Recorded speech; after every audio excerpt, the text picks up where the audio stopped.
Anyways, I believe that means we are now live. Hello and welcome everybody to Technical Difficulties, the stream. There was a plan, we're still trying to work the plan. However, the plan may or may not work. So for now, just so I'm not lying to you wonderful people, we're gonna do a stream anyways.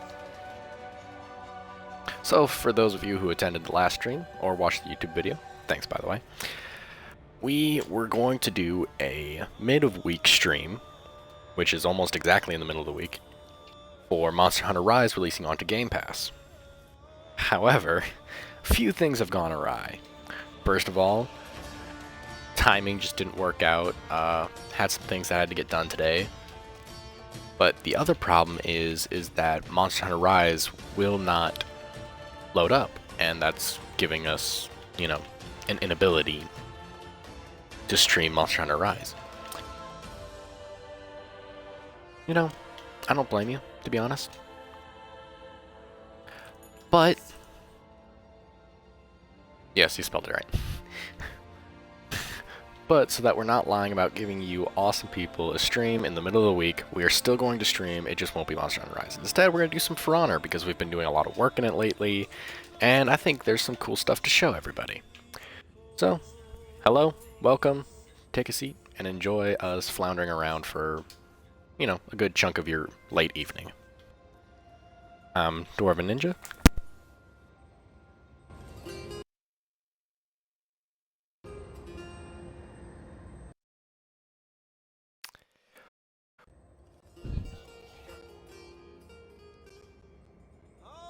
Oh yeah, it just boop, butterfingers. Anyways, I'm Dwarven Ninja. I'll be your host today, and with me I have my lovely co-hosts, the ever awesome and apparently built different Smooth Prawn.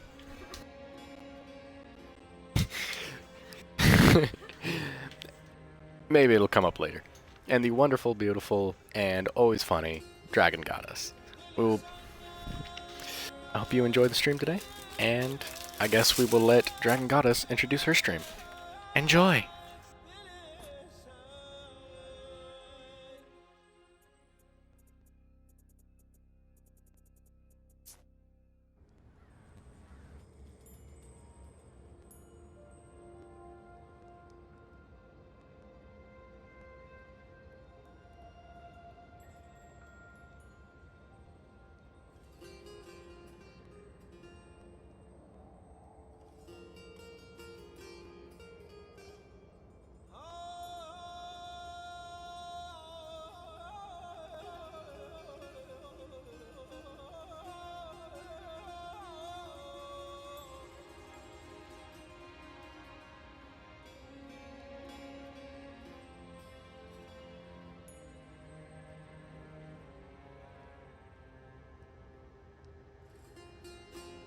Ayo!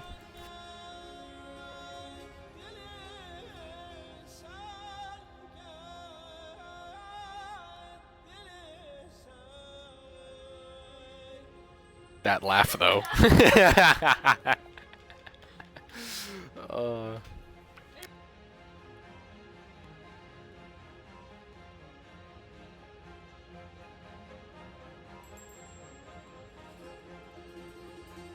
Man, I'm actually kind of jealous. I like her intro more. That's kind of nonsense. Right? Anyway.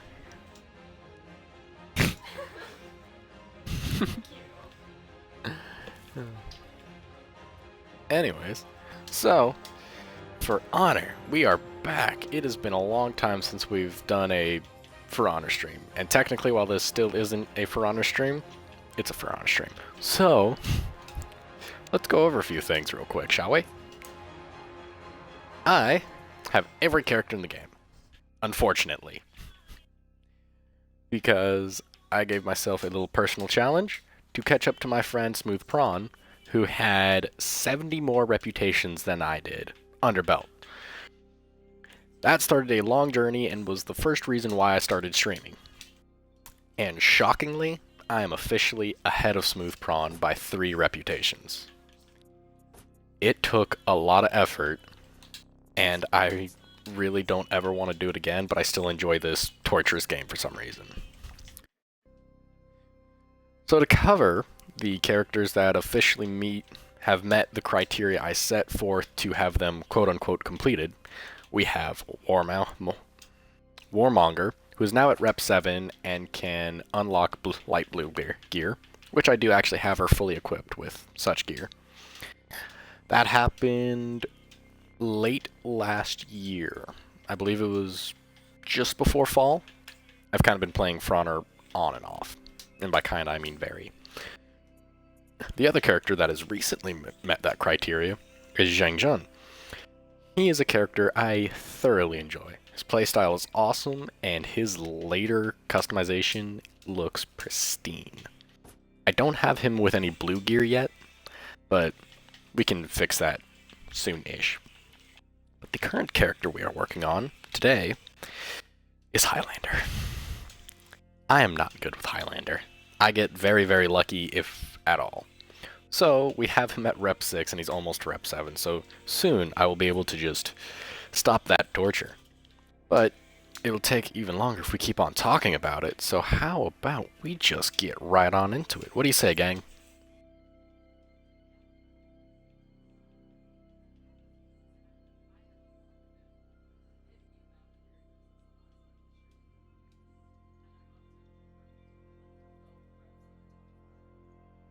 Oh yeah, she's been just chunking through characters.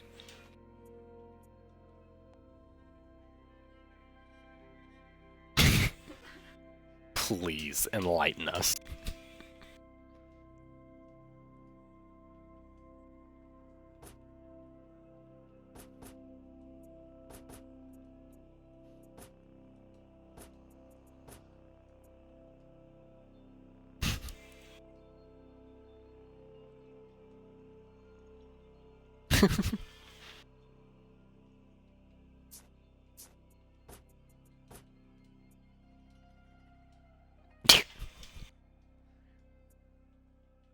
Anymore. You used to love Conqueror.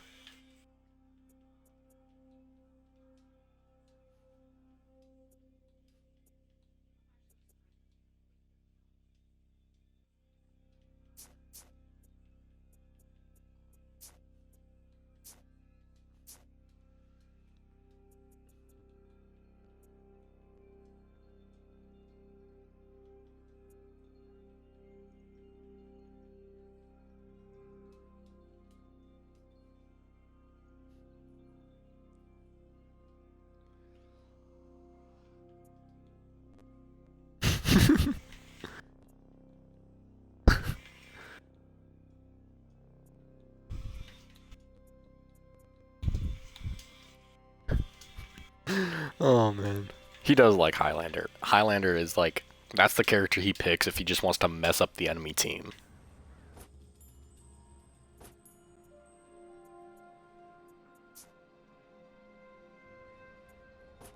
He does it on the regular, and it's quite frustrating.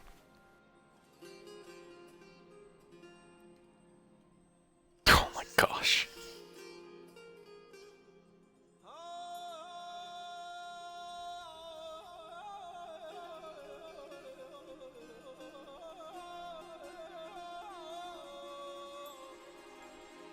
Oh. Interesting. I actually have quite a few clips that I need to edit and cut down and maybe stitch together for certain purposes that will become prevalent in the coming months. Hint, hint, nudge, nudge. Anyways. Shall we jump into battle? Alright. Then off we go.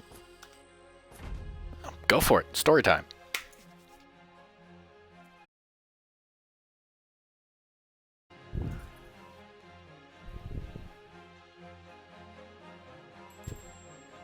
Yup.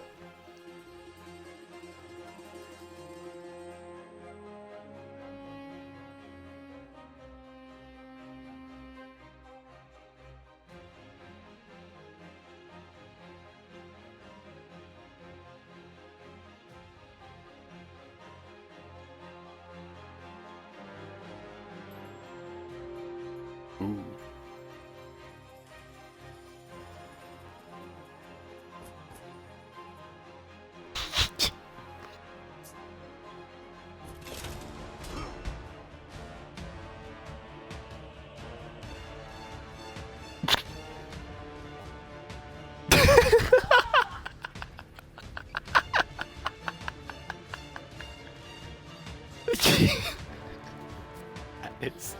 awesome.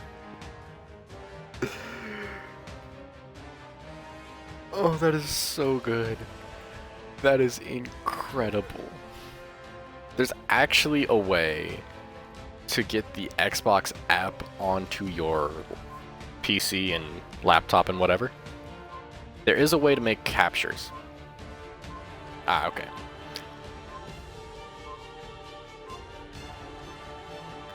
Interesting.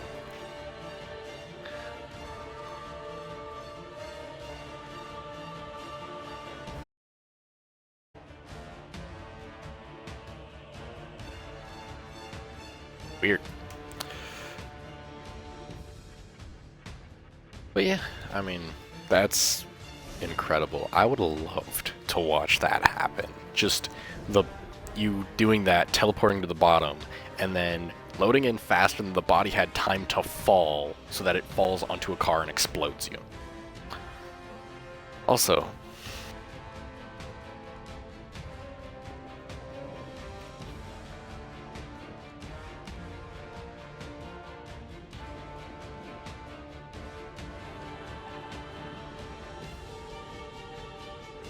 yay mods. Anyways, hey Jake, do you want to hit left trigger for me and tell me why the hell we're in this queue?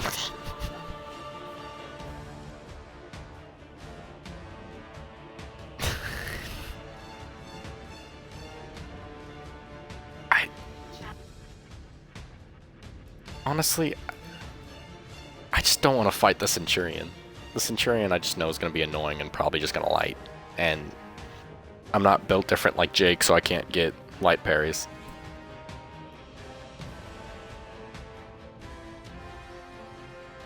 Yeah, what are the 11 reps he scattered? He has 42 condensed into Centurion, and then there's just 11 elsewhere. For those, probably. For those who have no knowledge of For Honor or haven't watched the previous streams, Reputation is a leveling system, and so you play the game, you get experience. That levels up your character.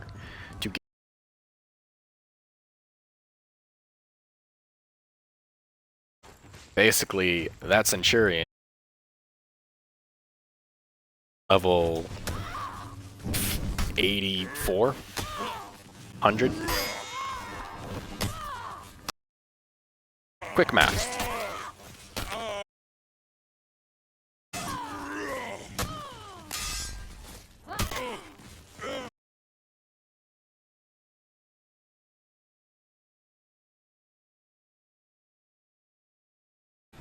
I really hope this weird audio that I'm getting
So what you're saying is I could make a fool out of myself on the internet.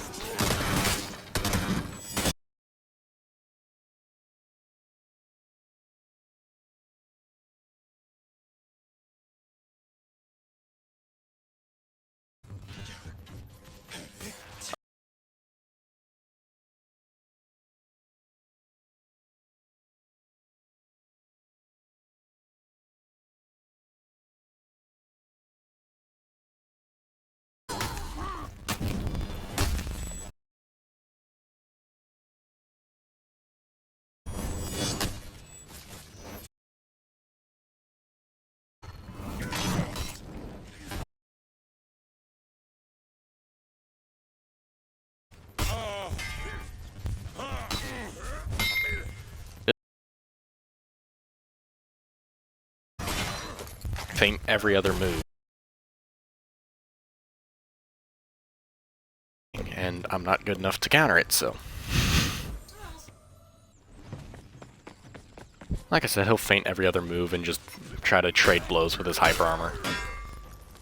And I almost guarantee you he'll feint every unblockable unless he thinks it's guaranteed.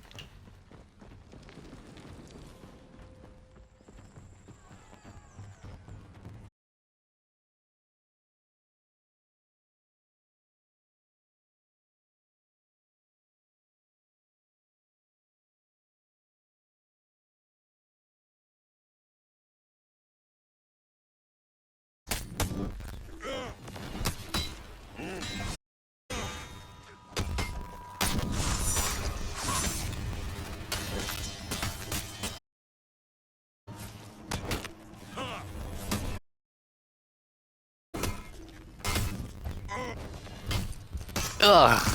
I almost did a little bit. I should have done the same and healed myself.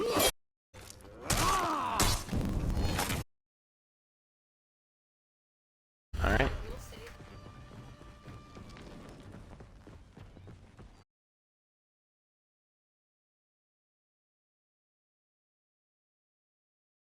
This is fine.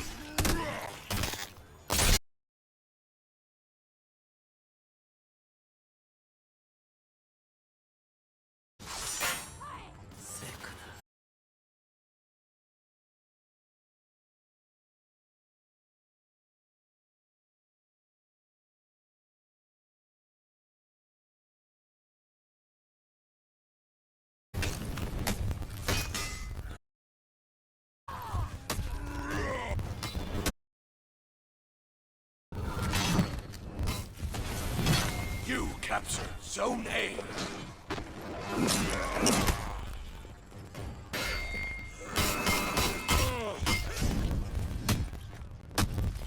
You captured Zone C. Ugh, dang it.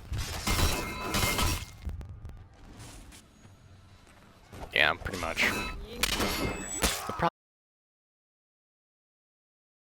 Struggle, because You lost Zone C. I noticed. But yeah, that Kyoshin is really bad, and so is that PK. What was that noise? Oh.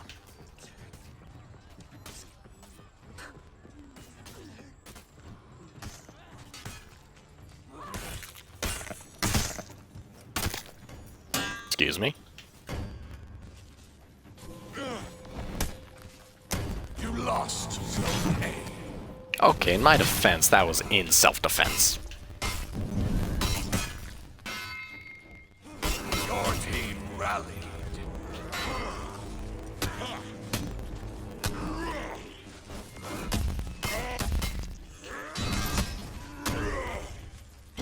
You captured Zone C. That's okay, I can too.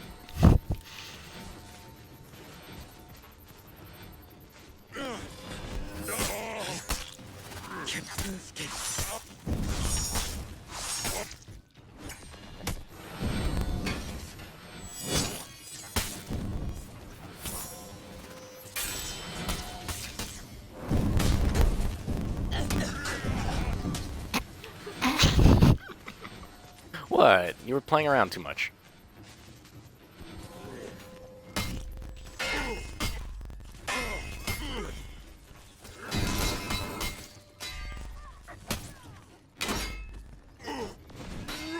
Ah, I'm gonna get ledged.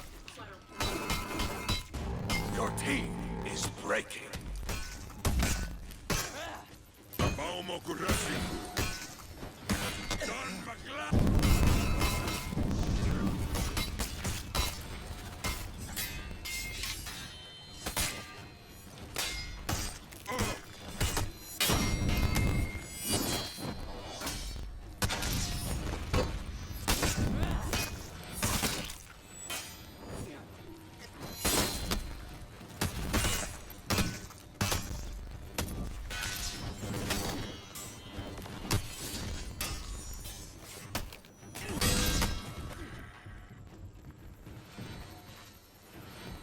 On the bright side, We're making a heck of a last stand.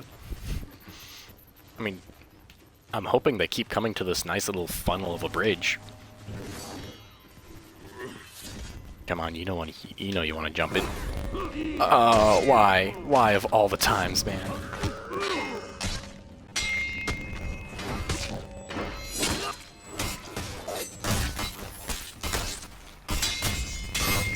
Yep, I knew it. I knew the one time he was gonna let that unblockable through.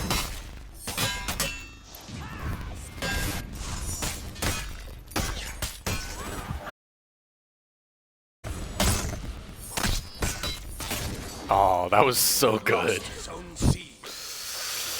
Dang.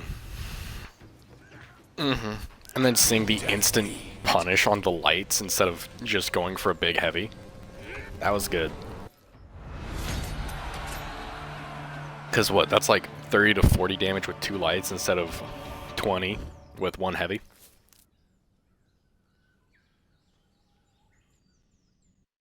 Man. The worst part is that they're going to keep thinking they're good.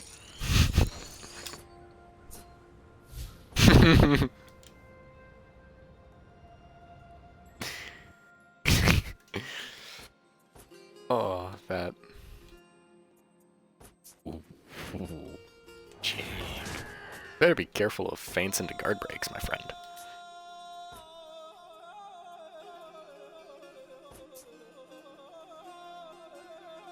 I mean, if you're gonna do what I think you're probably gonna do, it might be dangerous.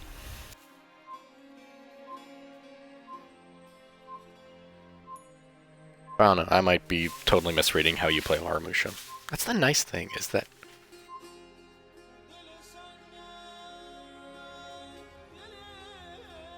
That's fair.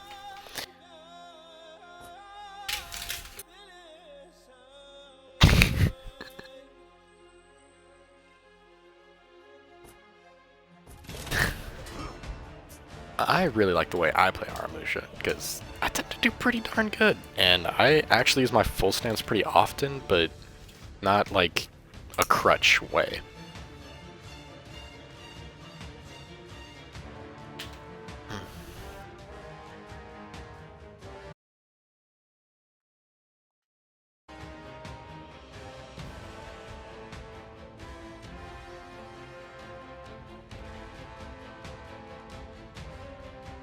Oh, that's nice. That crappy PK left the session. At least we don't have a crappy PK on our team, and we actually have the chance to get a good teammate.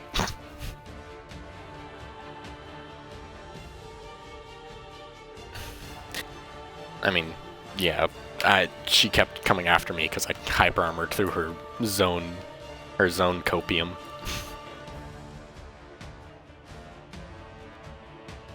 Huh?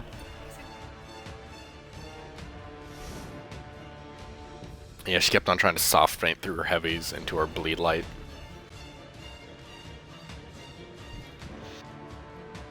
Oh, that's the nice thing about For Honor. You can play every character in a varying... Why is there a rep 388 on the enemy team? Why? No, it's not.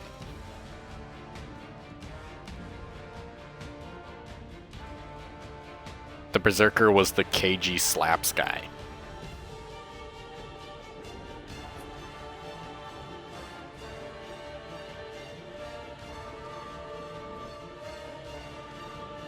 Yep, as always.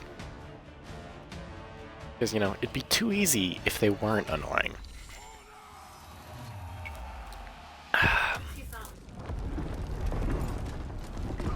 Corolla Man? Sounds...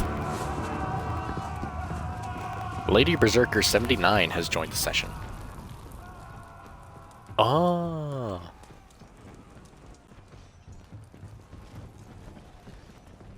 That guy. You captured Zone C. I like... Hello, You Gladiator. lost Zone A. Ah, you're gonna be one of those ones. Parries and deflects.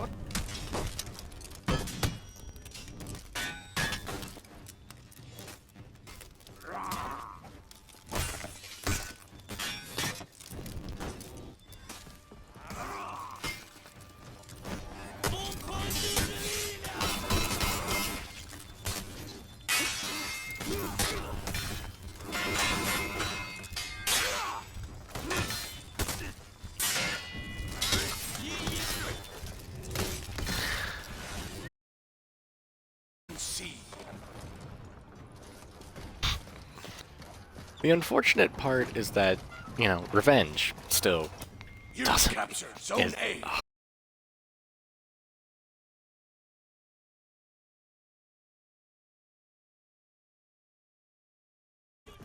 There's been a lot of sirens today. Like, all over the heart of Texas. Oh god. You lost Zone A.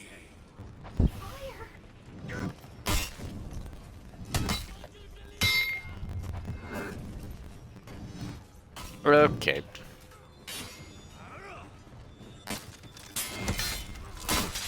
I'm on my way, I'm on my way. I just didn't want to hit you into the fire again.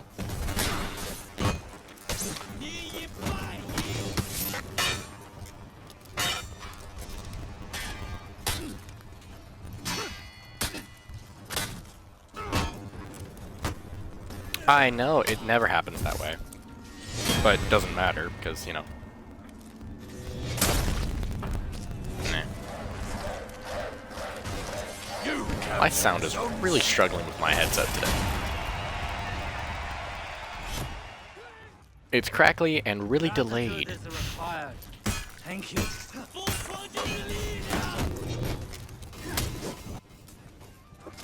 Well, at least on the stream it sounds normal. I don't pay enough attention most of the time because I'm talking to you two.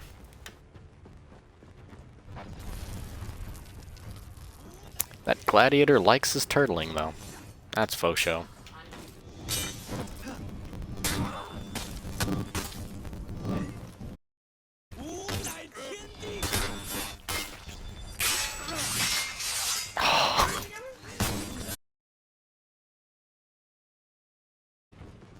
Alright, I trust Jake now.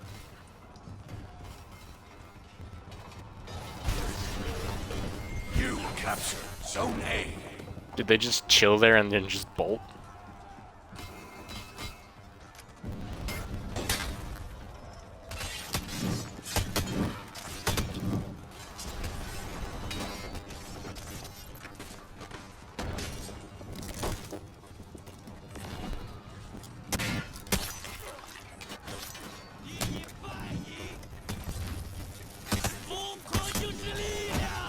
Oh god, the laggy sound is awful.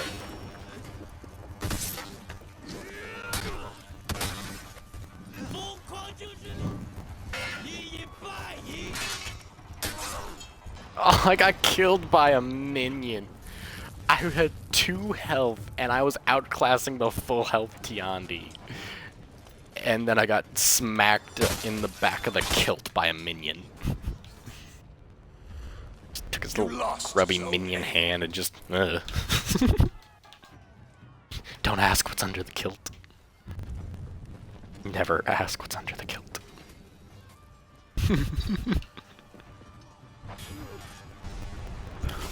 Hi, buddy. You ready for round 2 where I actually have full health and you're definitely screwed?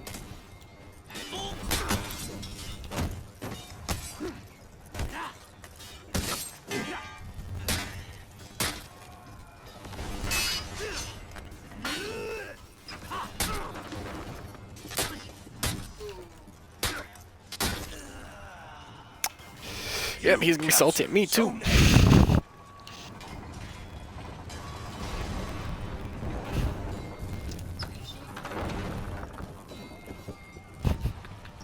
They liked you to begin with?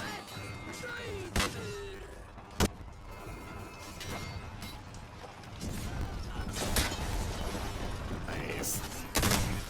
That Warmonger isn't that great anyways.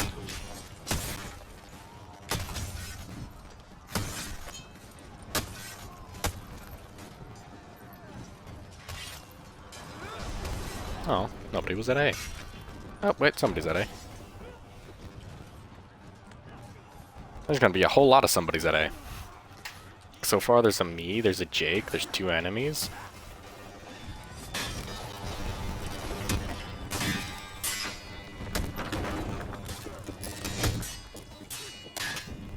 Ugh. Bad.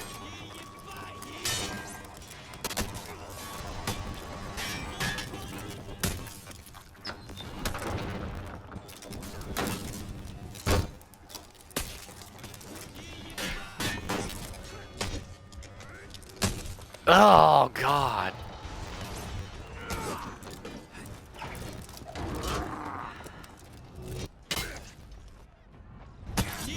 I really hate the turtle that Gladiator does. You lost Oh, yeah. Zone A.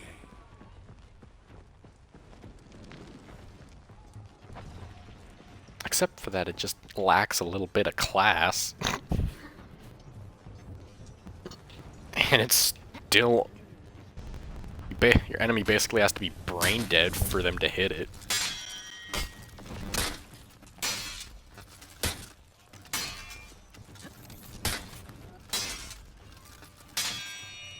Are we just gonna play this game, man?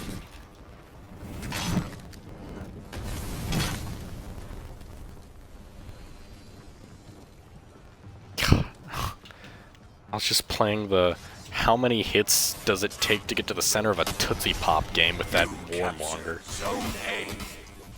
It's like not really throwing an attack, but not really parrying, so they were just kind of taking the chip damage.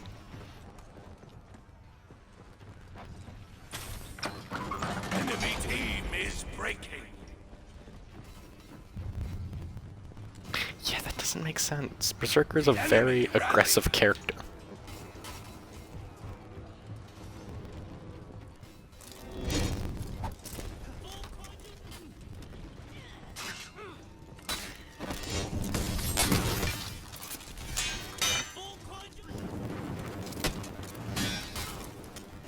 Enemy team is breaking. Oh, crap.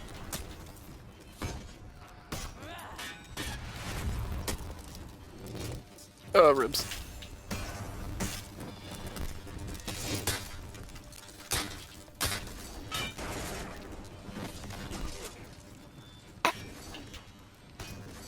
Victory.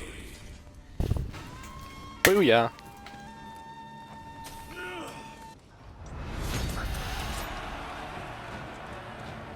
No, he was not. Like I said, just turtle.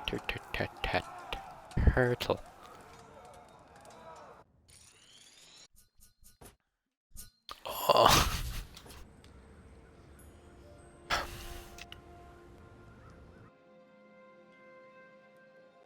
Ba ba ba da ba ba ba da ba. Let's see. A shard.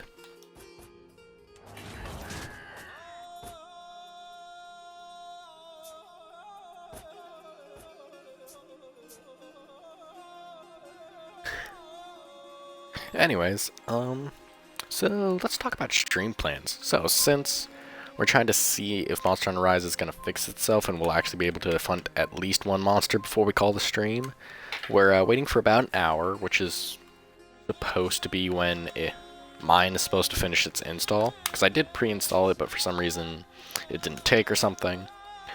So, if that plan doesn't work... Oops, I accidentally activated that. Oh well. If that doesn't work and it doesn't fix itself, then we're just gonna keep... Why did you...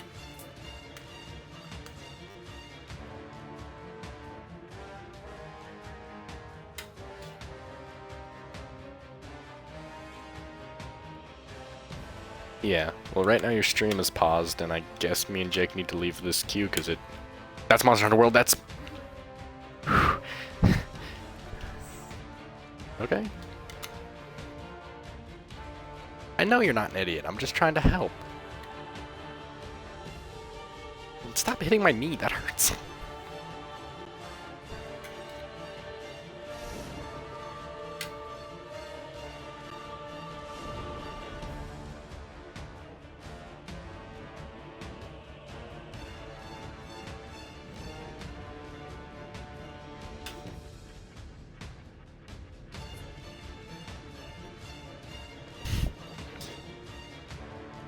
Yeah, pretty much.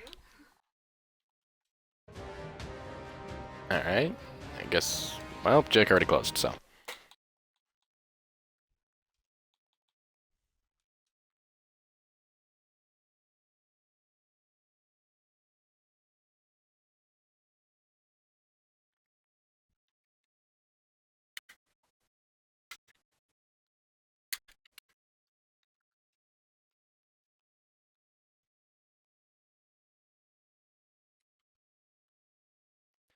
Right, I think on the Xbox stream will continue playing.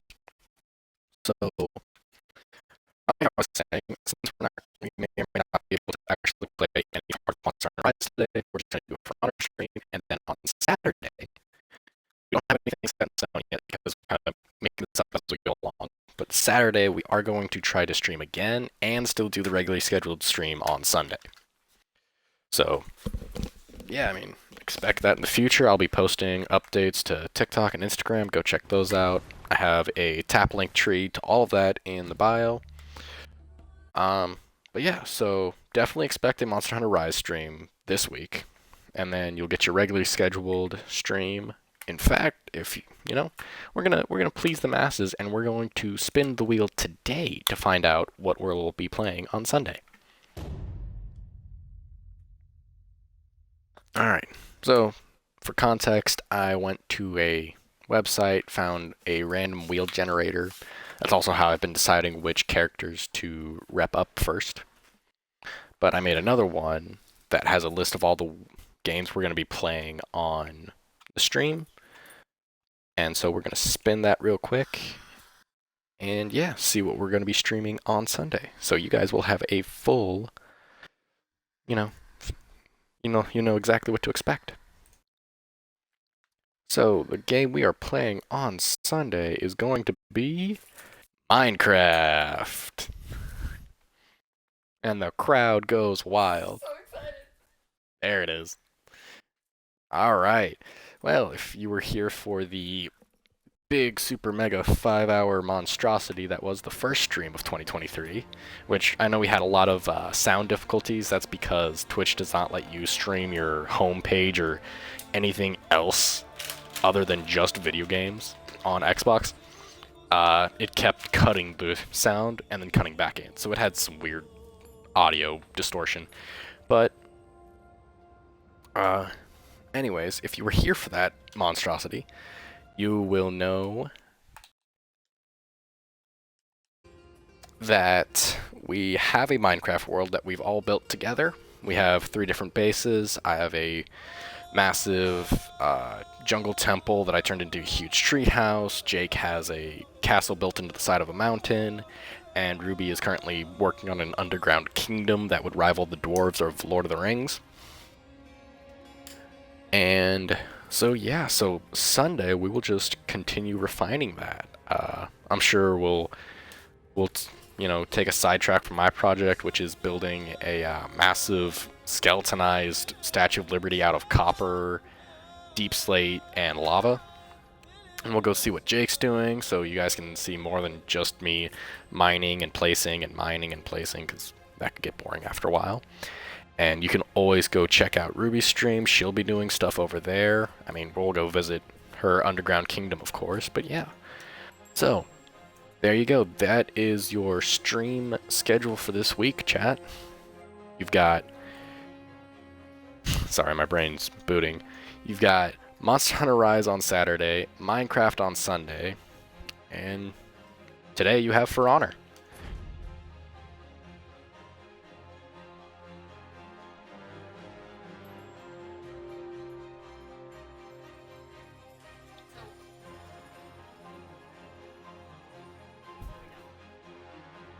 Weird. That's really weird.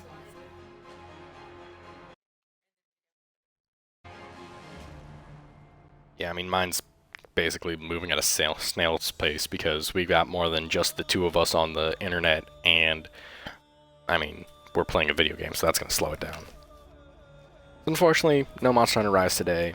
Very sad, but it gave us a reason to stream again today, so I hope you guys are enjoying what we're providing, and expect more to come later this week. I mean, that's technically 4 streams in 7 days. You know, not so bad if I do say so myself.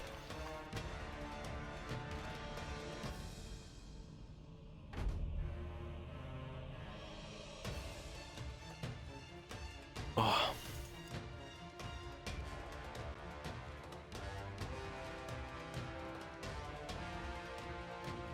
I would not want to mess with that guy. So, not only the greatest air superiority aircraft of World War II, but also Master Chief.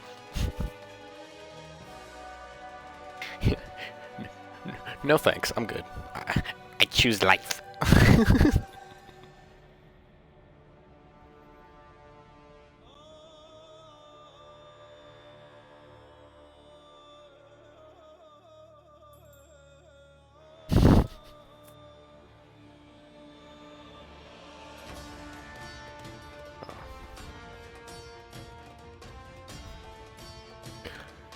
It'd be like a freaking Mario game, just him jumping from one airplane to the next, one platform.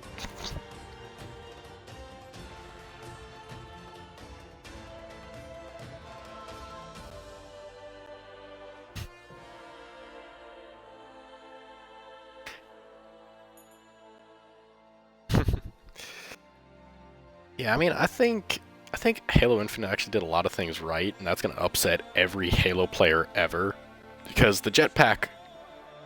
Hmm? Go ahead, go ahead, go ahead.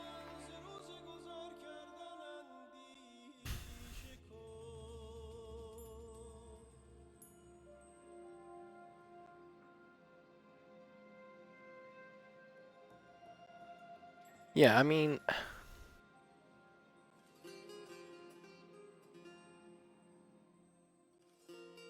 hmm.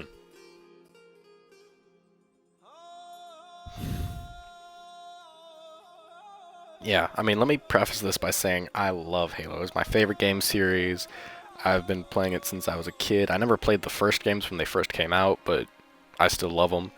My first entry into the Halo series was Halo 4. I played Halo 4 campaign co-op with my cousins, loved it, and the first game I had on my Xbox when I got my first Xbox was Halo 5. So I started with the newer games. So I had an appreciation for them, but I still love the older games. But what a lot of people don't like is that it's not Bungie. Everybody talks about how Bungie took the game in their story and they finished their story and their vision for it. And I think that's bunk. I think if Bungie was given the option and it wasn't just a merger or whatever happened back then, Bungie would have kept making more games if they kept getting money for it. And I think everybody's really harsh on 4 and 5 and especially Infinite, when they should appreciate that it's actually pretty well executed for what it was. And I think Halo is actually doing what everybody else considers cardinal sins in like Assassin's Creed and Call of Duty. They're changing the formula so it's not the exact same game every time. That's just my 2 cents.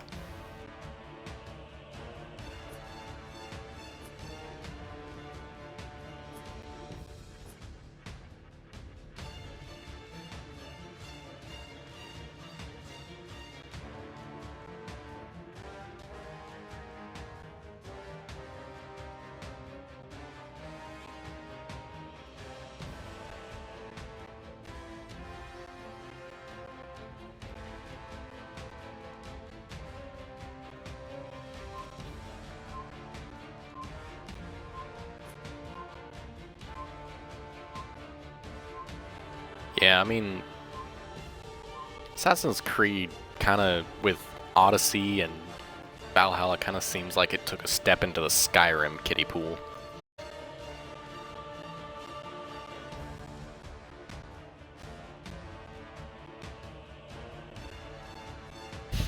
Hey, I like Assassin's Creed Syndicate. I think that's still part of the Assassin's Creed formula that worked.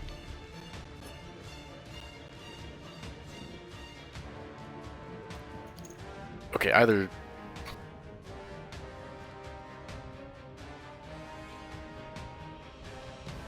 The only Assassin's Creed game I played through fully was Assassin's Creed 3. The Revolution one. The American Revolution. I played that. Oh yeah.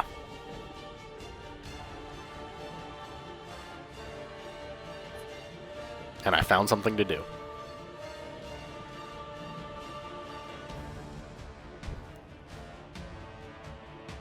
Yep, go ahead.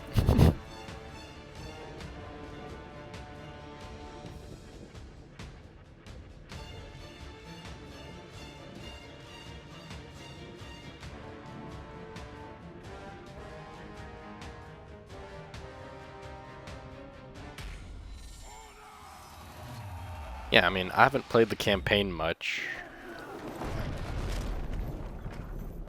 Yeah.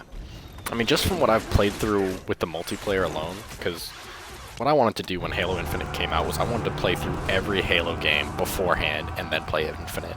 But that hasn't worked out, and so we played a little bit of the campaign early last week, I believe. But I really like the movement. I like that it feels like it's, you know, it's still Halo, but they brought it into a more modern gaming combat system. So you still have your third person. You still don't have a, you know, very COD-like aiming system.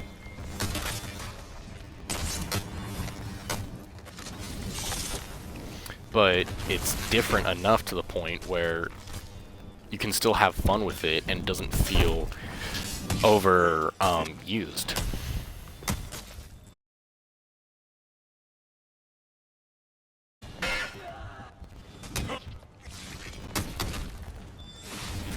What's that? You captured Zone A.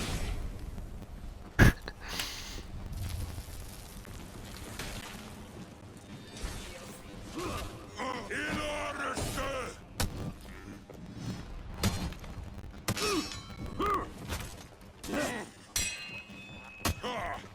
Я плавлю.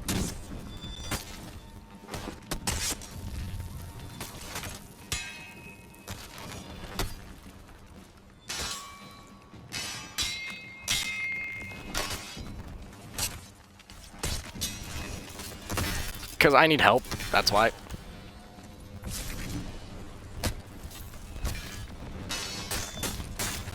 And I'm dead. Oh.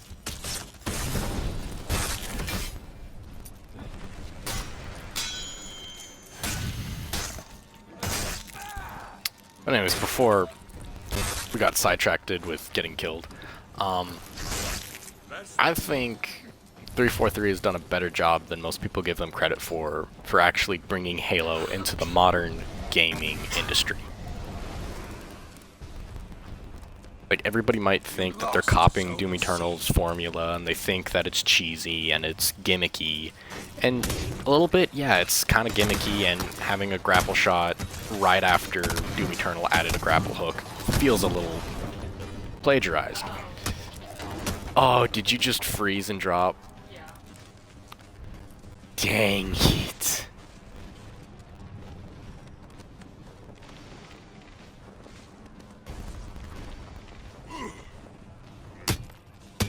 You captured Zone C. Salty. Gosh. Yeah. It's very upsetting. You lost Zone A. But I still think it was done well enough that it's not a complete and total knockoff or piece of garbage. I think it's just not given the credit that it's earned.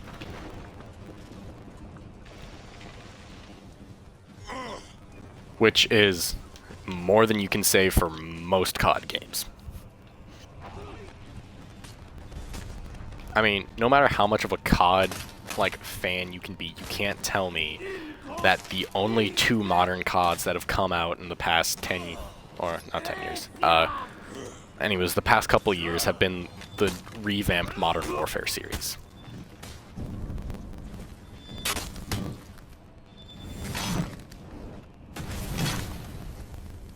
Because the story in those alone is what made those fun. The campaigns were, I mean, not the campaigns, the multiplayer were still the same. Quick scope, super, as fast as you can, nonsense.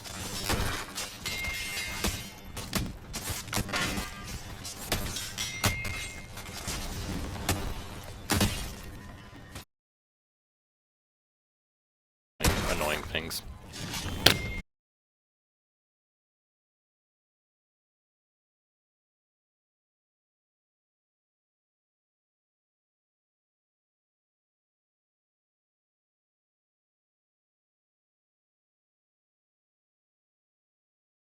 No, but furry is probably accurate too.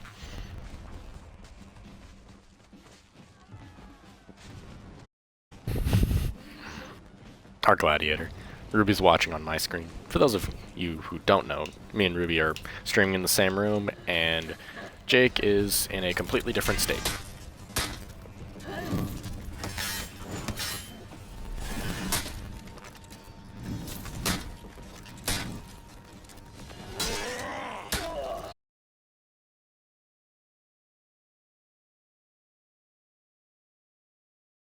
I don't know. I think she had one corruption upgrade. Just kind of kept hitting her.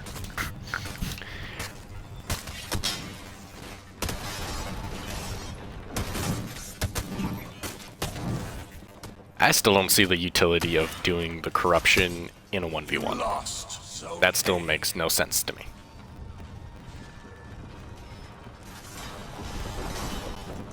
Yeah, but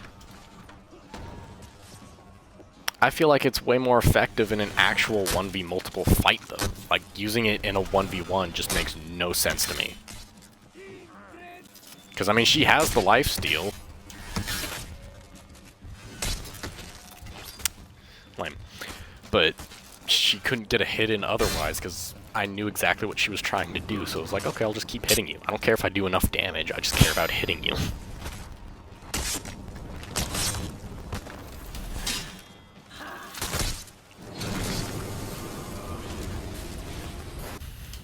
You lost zone C.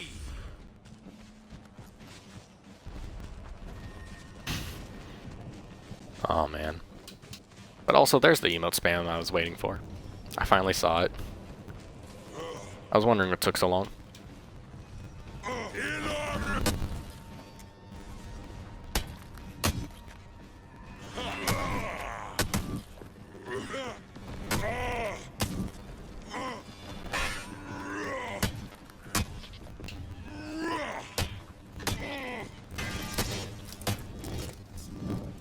Golly. You captured zone C. Light.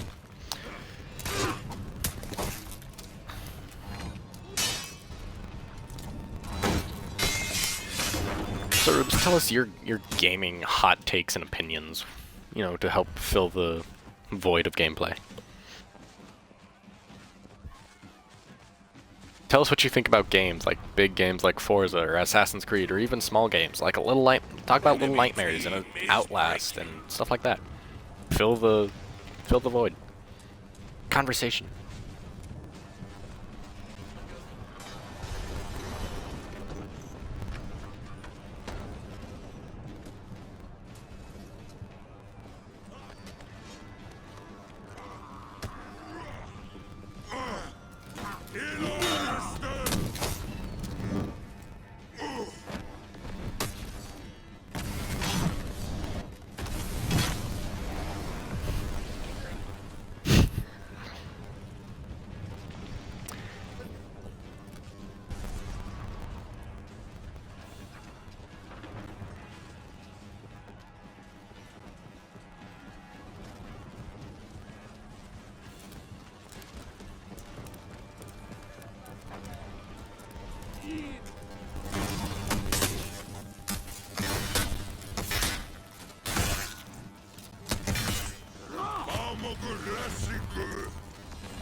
Victory!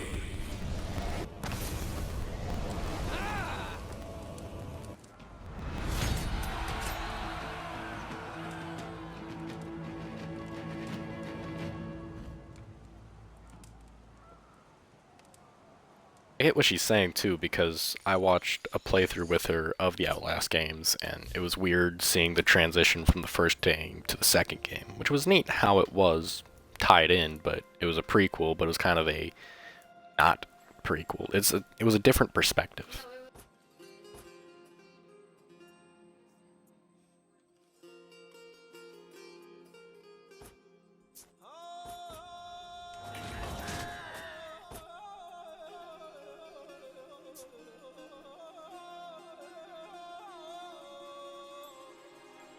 Oh no. Yeah, I watched Outlast and the DLC for Outlast. Never mind, I'm a fool. But isn't the Outlast 3 supposed to be another prequel?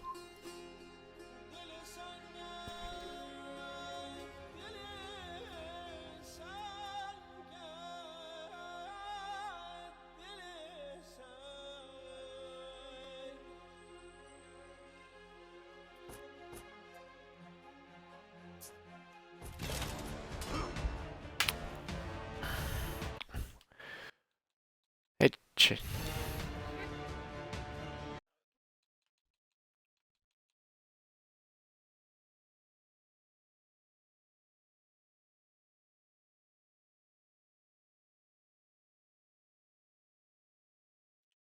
we talk about Outlast and I got really interested because I liked what you were saying. And I never know to be smart. So I just went for Honor and I'm reloading it again. It's gonna look really bad on the YouTube video. Oh yeah, no, I can still feel the heat from the exhaust as it went over.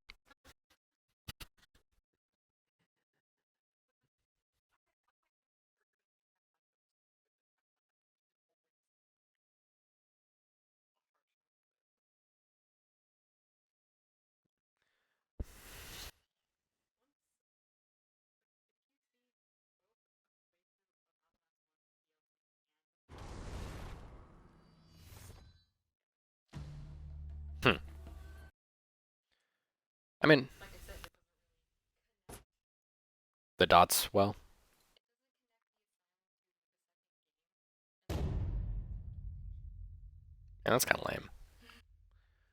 But I mean, I know that feeling of being excited for a game, but also being nervous for it, because that's how I felt about Infinite. Because I knew what happened was what was going to happen. Because 343 released a pretty good game, but they focused too much on the multiplayer. They didn't fully finish what they should have done with the campaign, and then everybody held 343 to the stake and was like, if you mess this up, I mean, they didn't even do it that way. No, they just said, there's no way you can do this right. I don't think anybody gave Halo Infinite an actual chance. And that's why the multiplayer almost immediately died. And why it's just now coming back.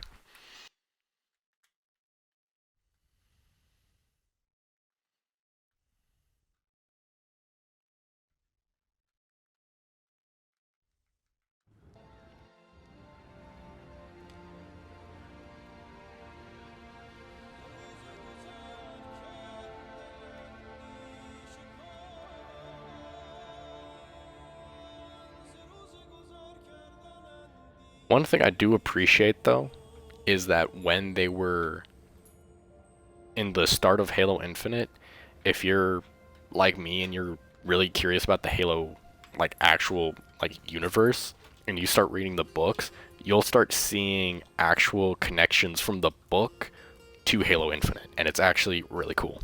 Like that I appreciate a lot.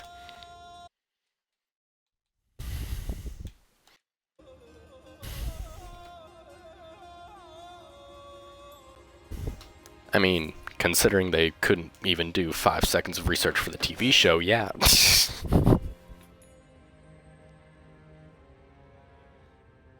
I will die on the hill that the Halo show never should have happened.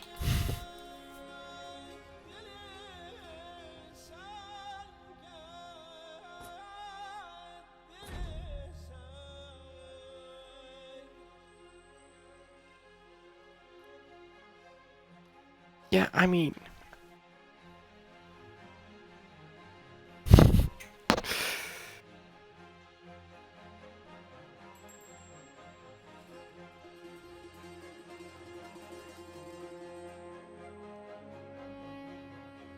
What? What? What?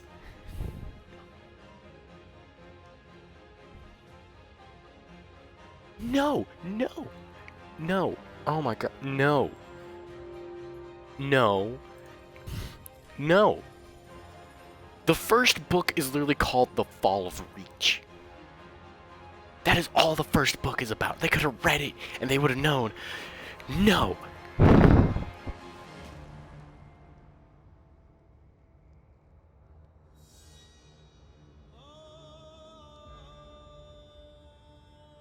I gotta get you to read the book.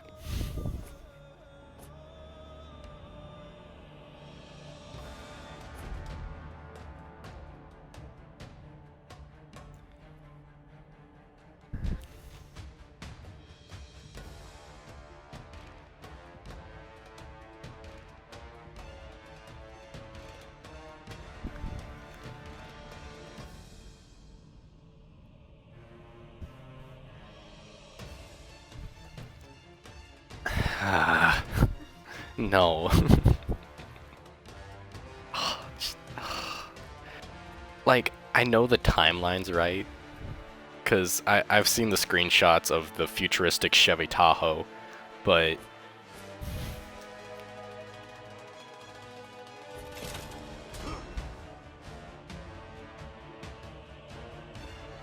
from the 90s. But the thing is that anybody who's read the book, like, the book is based off of the video games, not the other way around. So the book is built around the lore that is already set in the video games. So it adds to it instead of takes from it. And I really like that. But it shows you the timeline.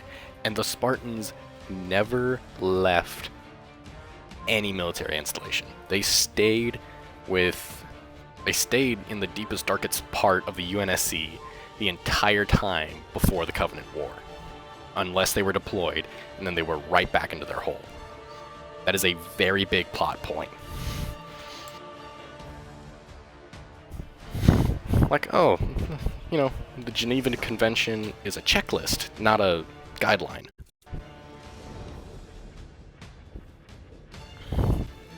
Anyways, I think too many people just look for the quick cash option and don't actually care about it being good, and that's the problem.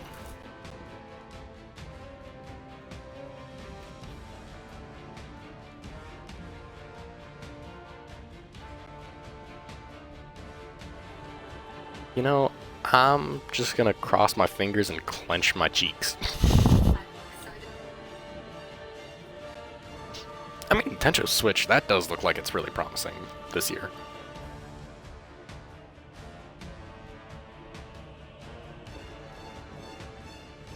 Well, I wonder how much longer the Switch is gonna hold its popularity, you know?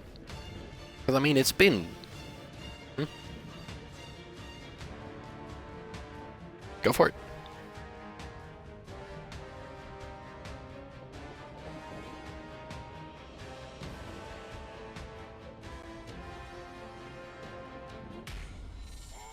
Okay. How much money do y'all want to put down on Never?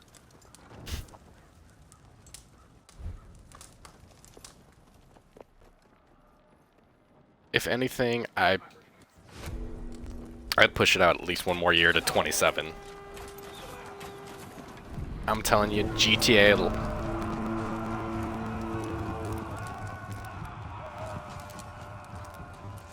28.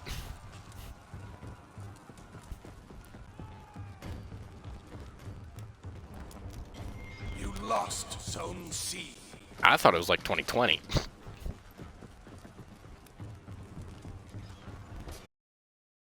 The things everybody lamented about because that was right before the pandemic started.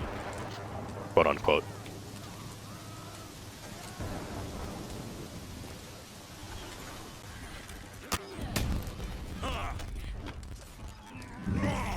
I hate this teammate. And I'm about to take this claymore and shove it where the sun don't shine.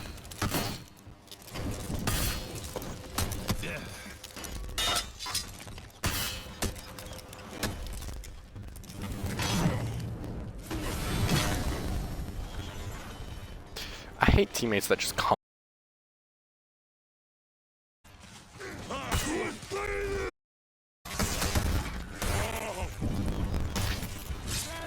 Oh, dang it. Oh, yeah. No, he wasn't. He wasn't. That was when we were stuck to our own devices. Like, I used to be that teammate, and I hate myself for it.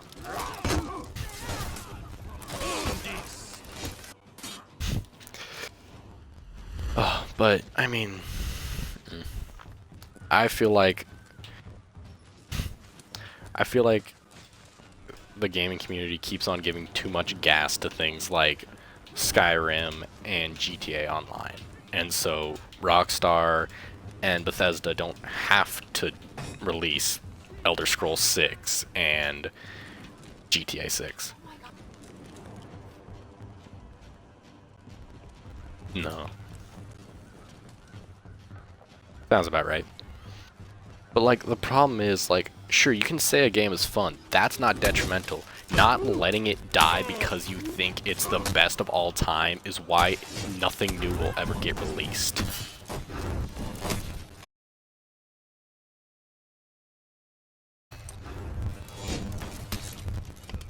Yeah, exactly. So, no matter what people want, if they want Elder Scrolls 6, they need to let go of Skyrim. They need to let it die out. It's been popular for a really long time. Like, don't get me wrong, I'm not hating on Skyrim. I think it's cool, and I think it was extremely innovative. That does not mean it should still be one of the most popular RPGs in 2022, or 2023.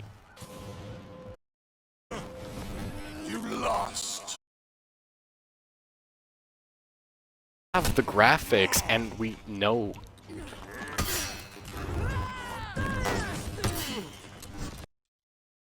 Lost Zone C. You captured Zone A. Something like that. It was like 2008, 2009. But that's... I mean, it is, but I don't think it should still be that impressive 4 to 5 years later. That's my problem. I think it's fun. I've seen videos. Yeah, I've never played it. I'm too broke to have a PC like you, alright? But that doesn't mean... That doesn't mean I never want to see Elder Scrolls 6.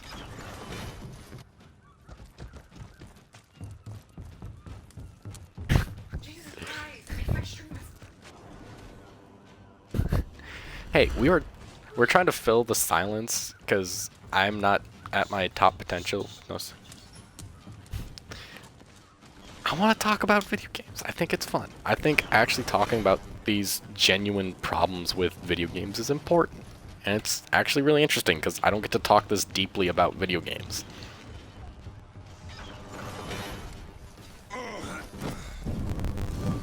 Yeah, and I'm not against that.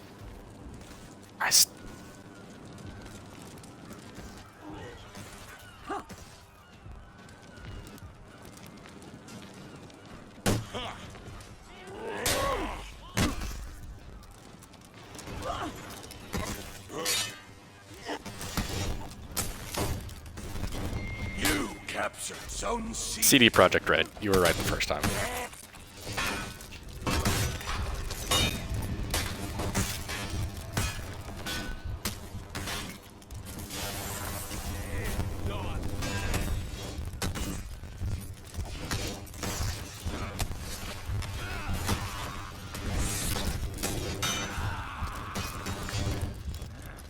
Yeah, it really is. Lost Zone C. That was a really good flip. I know he does. I fought him once and it was awful. But, I mean, I get the... You lost Zone A. I do understand. Nobody wants to see another flop. But that doesn't mean they should never release it. My problem is that it feels like we're just giving them an excuse to not work on it. Like, if they're actively working on it right now as we're talking about this, cool. Take as much time as you need. But if they're not working on it and nothing's in development, then what are we waiting for?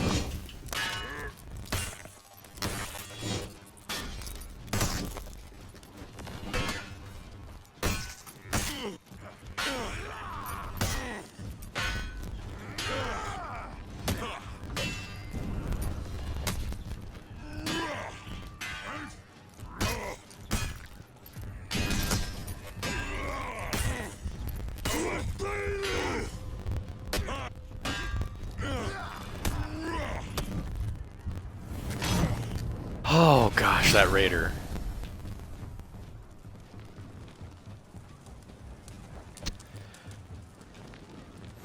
But I mean, also for like GTA, I mean, has GTA really changed that much with 5?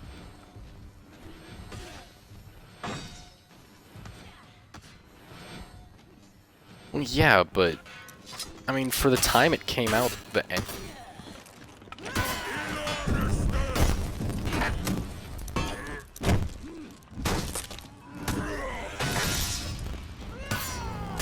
team is breaking. I was trying to help.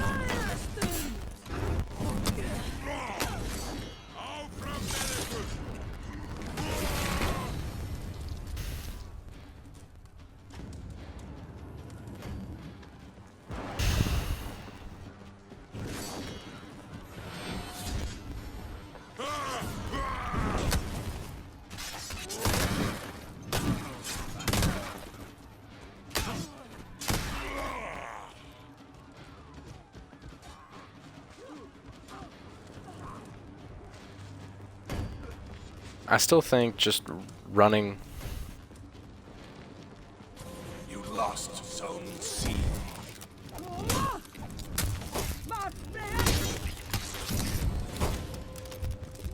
I think being too scared of them coming out with something and letting them just delay is the problem.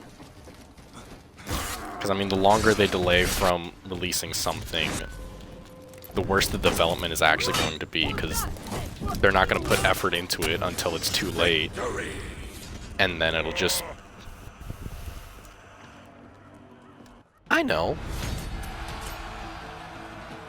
that.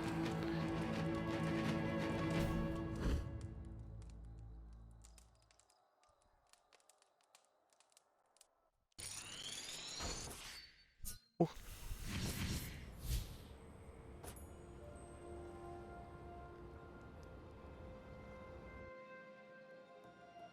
Yeah, but I mean, my worry is it'll be a Kingdom Hearts situation, because everybody was really excited for Kingdom Hearts 3, but when it actually came out, when they gave themselves, I don't even know how many years, it just completely flopped.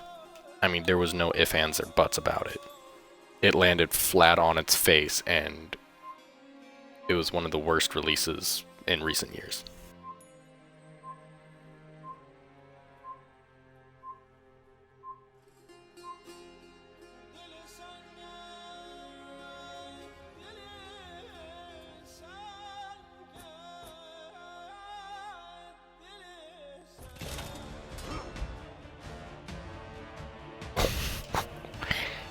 Yikes.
I don't know, I'm still trying to take this by the seat of my pants, so I don't know. Kind of depends on when we start really losing steam, I guess.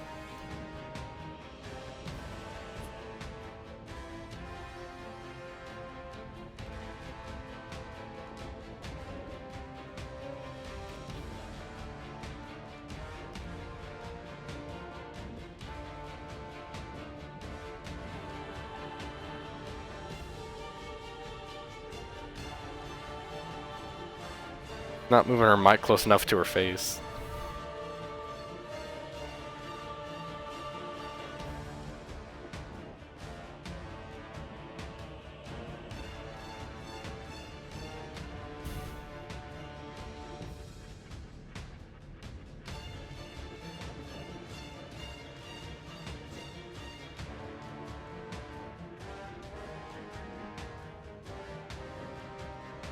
Oh, they're coming out with a third one.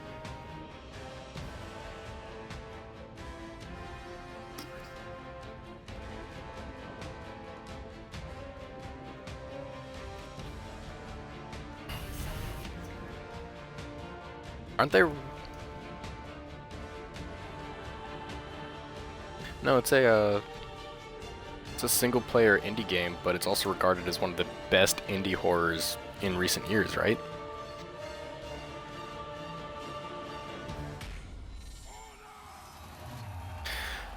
I mean, yeah, I mean, winning a title like Best Indie Horror is not a small feat. Because, I mean, if you want to talk about an aggressive gaming market, indie games are brutal.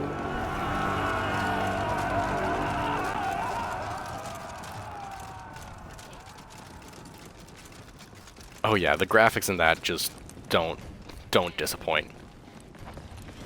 You captured Zone A.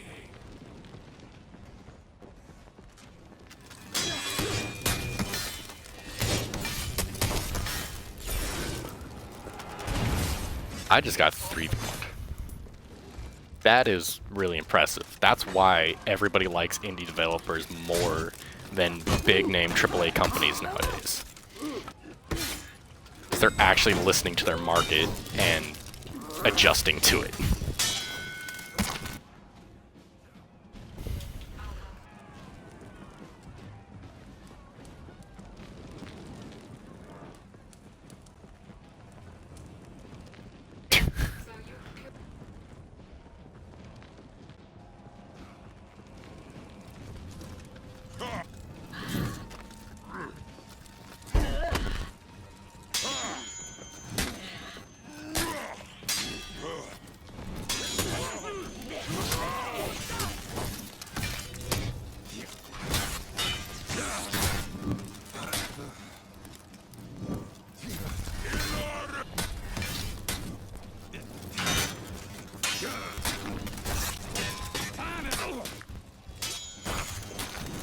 Oh god. But yeah, that's a really interesting bug, but it's nice that they actually fixed that. Most games would just hide that under the it's a feature get good market. Because I mean, how many games have bugs like that and they're just like, oh, you're not playing the game right, get good.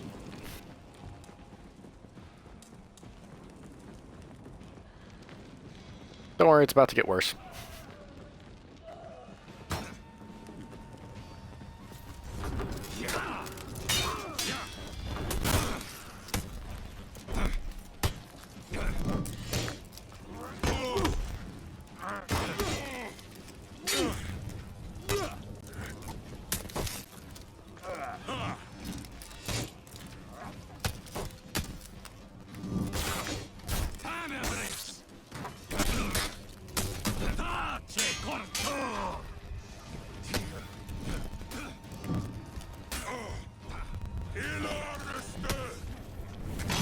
You captured Zone B. Oh.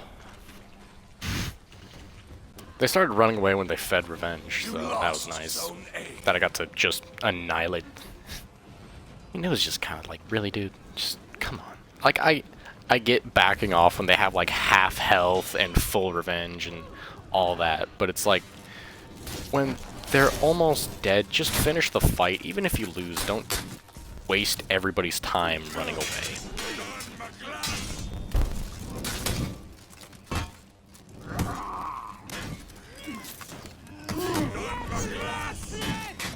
I have that effect on people.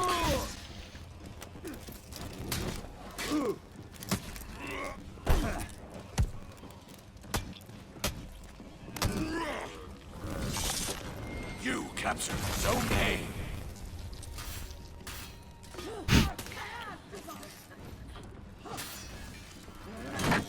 Oh, nope, nope, nope. Nope, nope. Oh gosh. Nope. You lost Zone B.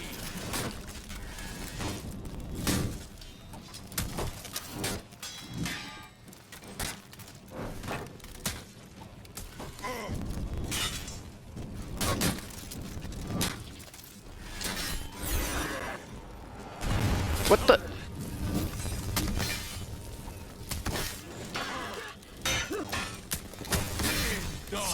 Wow. Zone A.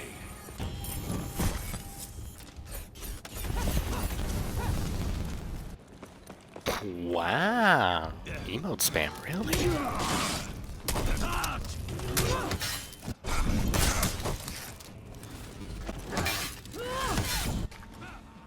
What is it called again? I thought it had like some kind of spoof name. That was... Well, no. Yes, I know what Breath of the Wild is, jackass. I meant...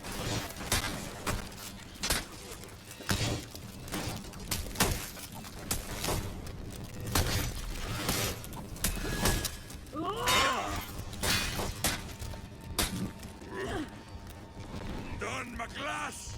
Oh, that was it. Oh my god. Yeah, that, like, not... I thought it was, like, Into the Wilderness or something. Like, Breath of the Wild and Into the Wilderness. But that was my question, not... What's Legend of the Zelda? I know what Legend of Zelda is. You captured Zone A. And Warmonger gets Arrow Storm for your... That is why you're called Smooth Prawn.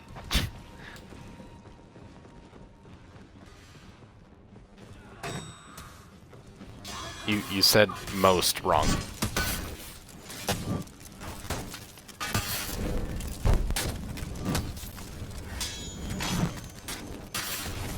Oh boy. And to answer Jake's earlier question, Warmonger has Arrow Storm. You captured Because remember, Zone B. Warmonger has Arrow Storm. Because remember, she's a Knight of all trades kind of thing. That weird nonsense.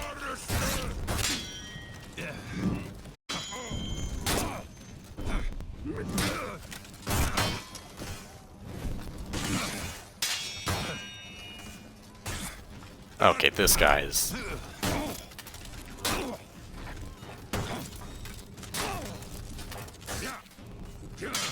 Give me one more opening. No! I just froze and dropped. Okay, that's gotta be a For Honor server problem. Like, not just a lot, it's like you can expect 2 to 3 in a good, like, sized gaming session.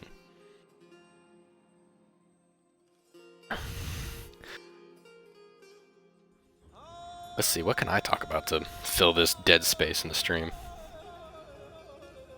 I think, I don't know, I think... What are we thinking about the next gen, the quote-unquote next-gen consoles when it comes to the OLED Switch, the Xbox Series X, and the PS5? Because I heard there's actually a critical flaw with the PS5. So the PS5 is marketed to be able to stand it up straight or have it horizontal. But part of its cooling system, the liquid metal CPU, if you have it vertical, it has a chance for that liquid metal to run and ruin your circuitry and just fry it. Yeah. That came out recently, now that they've been out for a while.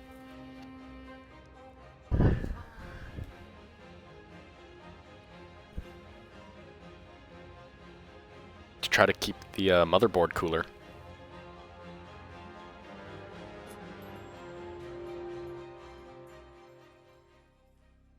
I mean, I've seen plenty of random TikToks where people will add like bigger fans, different stands, because the from factory ones are really flimsy, and they'll like overhaul it instead of just keeping it as it is. Like, yeah, the Series X had cooling problems when it first came out, but that's because that thing was the shape of a mini fridge.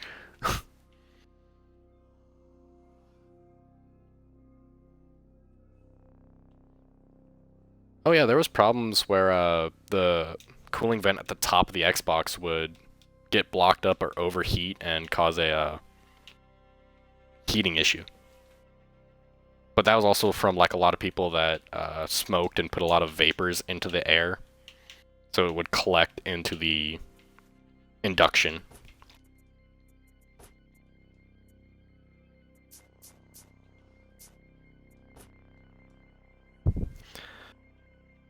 because everybody was trying to beat each other to the next gen console release for the holiday season.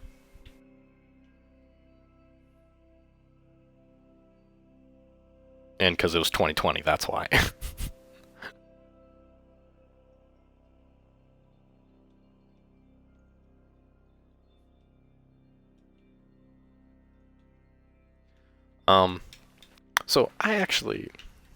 So here's my thing.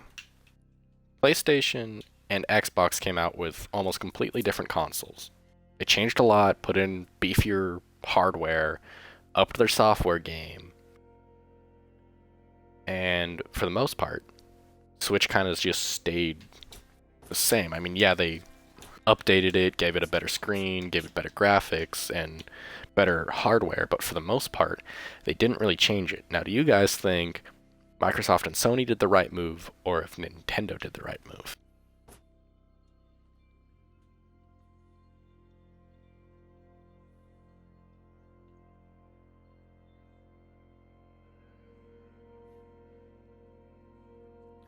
I watched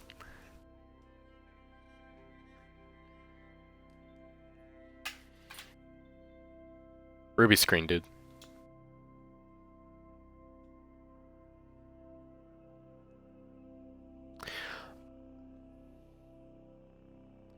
But anyways, back to the topic I was trying to drive earlier. Do you think Nintendo did the right move, or Microsoft and Sony did? Do you think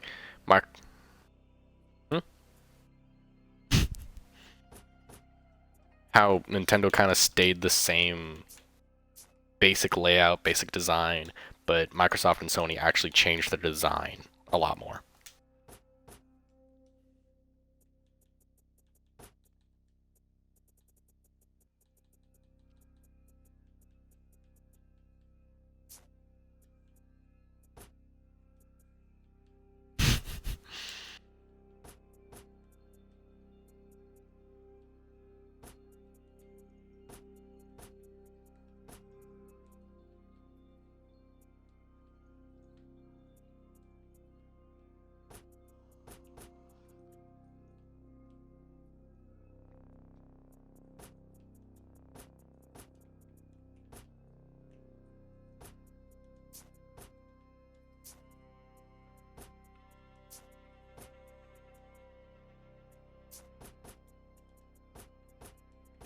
Mm-hmm.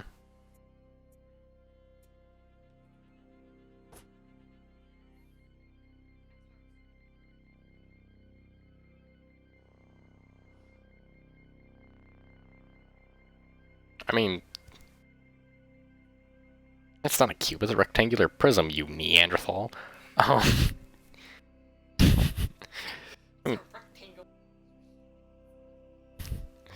rectangular prism. I mean, come on. If we're gonna be specific, rectangular prism, because a rectangle is a 2D object. But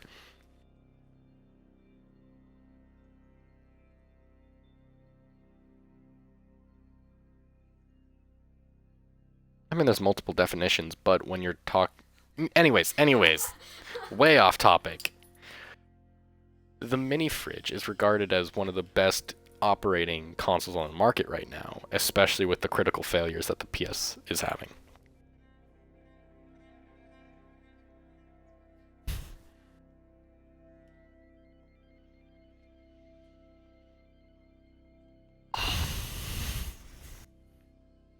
Yeah, I mean, a lot of people are flaming Game Pass and Gold because they regard all the games that are coming out on it, while quantity doesn't equal quality, which, I mean, in some cases I do agree, but you've got stuff like, yeah, I mean, you got stuff like Monster Hunter Rise, you've got Ubisoft games, you've got EA games, you've got the backwards compatibility that, I mean, PlayStation Plus really doesn't have right now. I mean, my brother-in-law was an avid PlayStation. I mean, he liked the controller geometry, he liked the gaming, he liked the exclusives, but he accidentally got a Series X. He was just trying to get an Xbox One. Still drives me crazy. But he was He got one because he was going to play with me, which we still really haven't done. Anyways, but he got one and he totally converted. He liked the gameplay, he liked the controller, he had more fun, he liked the openness of Game Pass. And so that's where I think PS is kind of losing their edge because, I mean, yeah, they have these really good, I mean, top tier, almost impossible to beat exclusives, but Xbox is opening their market.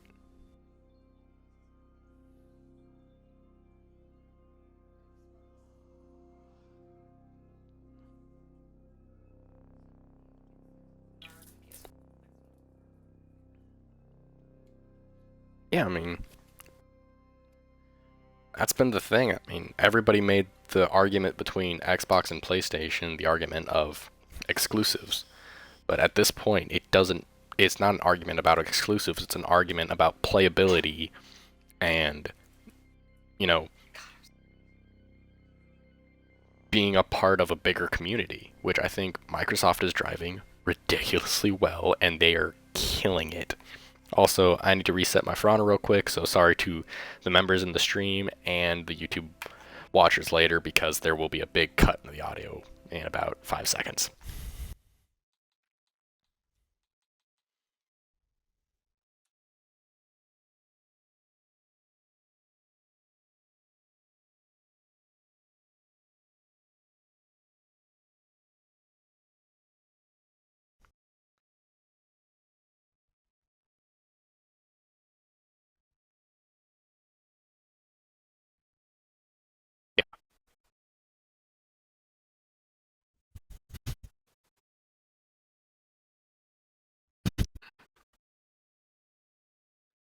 A circumspect to us that you're about to say.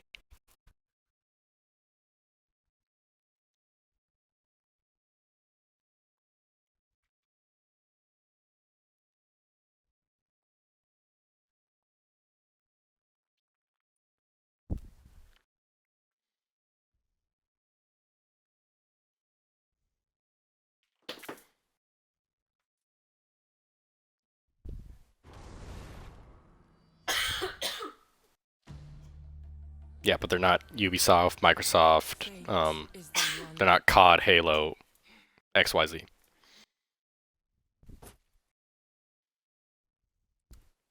$14.96, but with tax it's like $15.06 or something like that.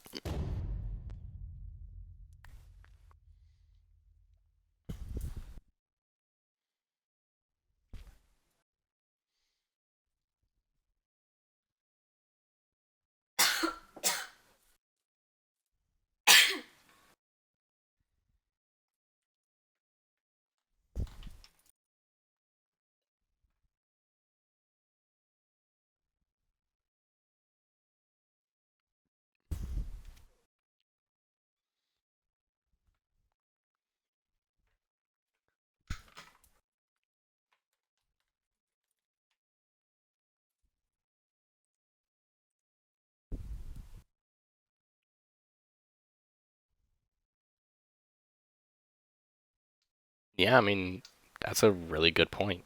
It does bridge the gap between true indie games and AAA and whatever's sandwiched in between all of that. What do you think, Ribs?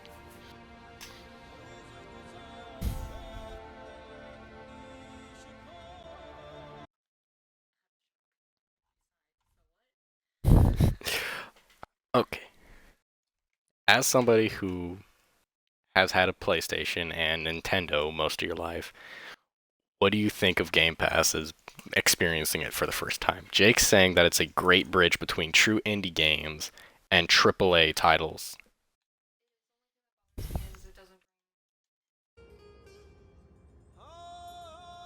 Hmm?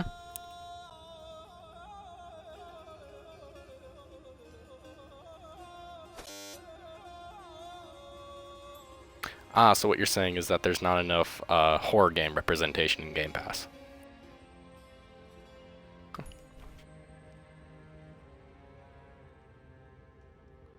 Yeah, I mean, I can see that. That's actually really fair that there's some parts of a game series and there's not the rest. I get that.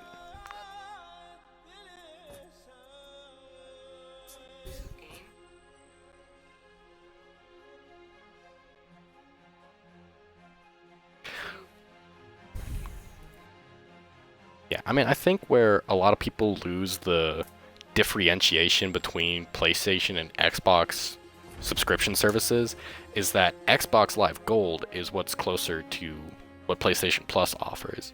Because Xbox Live Gold, it offers you a backwards compatibility game and 2 games that more often than not are pretty subpar. Xbox Live Gold, you still get to keep those games even after the month goes by. And so that's closer to what PlayStation Plus does. But PlayStation Plus is like a melding of Xbox Live Gold and Xbox Game Pass, but for the Sony side of things. And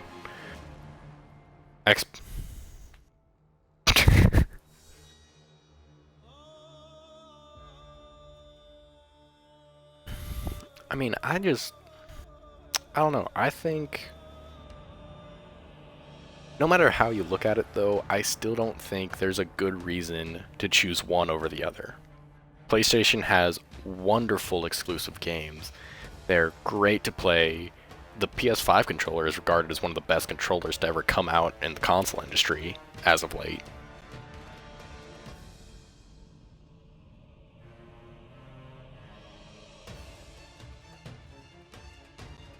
Mm-hmm.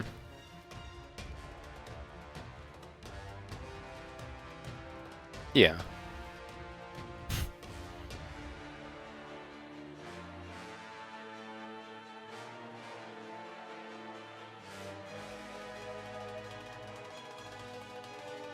Yeah, but I mean, with their... Yeah, but in all fairness, the haptic feedback makes sense for their very exclusive focused approach.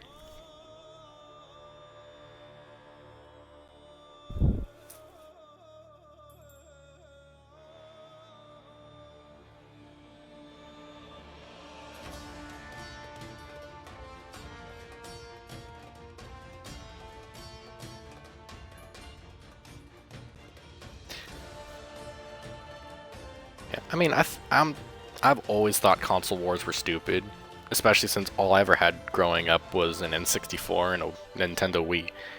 And then I would go to my cousins to see their just sea of gaming consoles. I mean, they had the PS2, PS3, PS4, they had the Xbox 360, the Xbox One.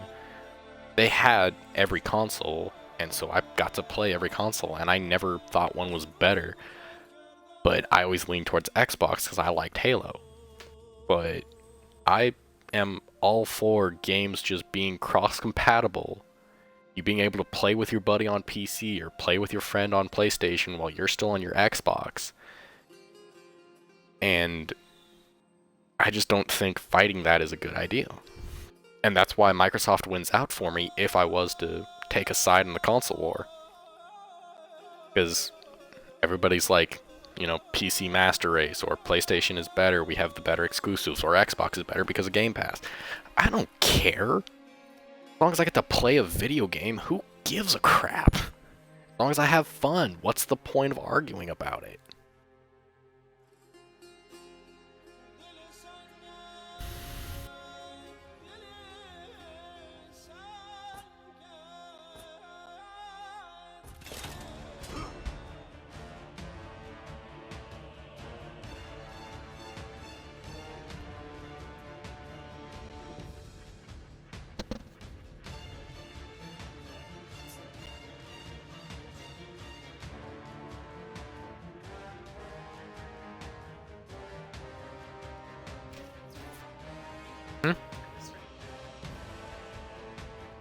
Ruby just said she misses Resi games, which, I mean, that's fair. I mean, Resident Evil is a really solid series. So one of the big, like, things going around in the gaming and community lately has been the downfall of Ubisoft. Everybody thinks Ubisoft is about to shut its doors for good because they've canceled 2 unannounced games, delayed their Sea of Thieves game again, and they're talking about putting more focus towards their big titles like Assassin's Creed and their Tom Clancy series.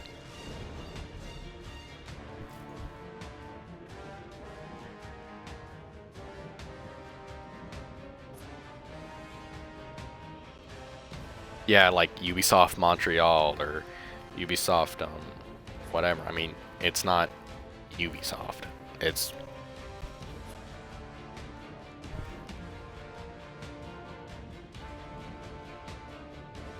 yeah, R6, and I think they also have the lead on For Honor. I think they control those two. I think.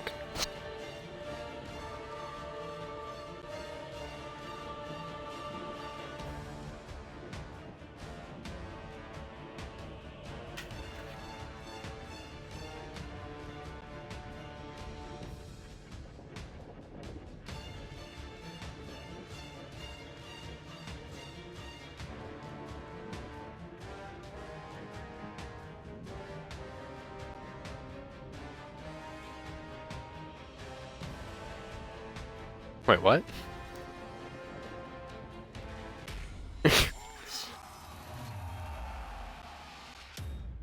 I mean, I think, oh, what was I gonna say? I think, in theory, Ubisoft's business model of splitting different parts of their company into focusing on one game is actually really good for a multiplayer game, but they need to also put more effort into their single player. Because, I mean, I think releasing a multiplayer game without a dedicated single player that has obvious effort put into it is a just suicidal action. I think it is foolish. I think forgetting where games come from is detrimental to any kind of gaming company.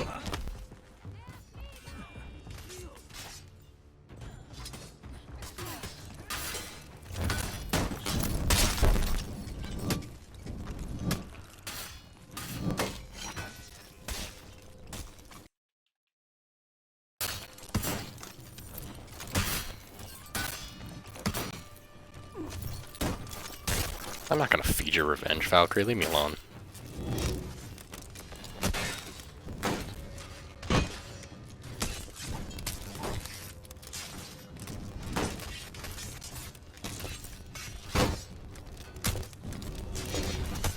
Oh. Okay, that's... ouch. I think the main thing killing most Ubisoft multiplayer games is their servers.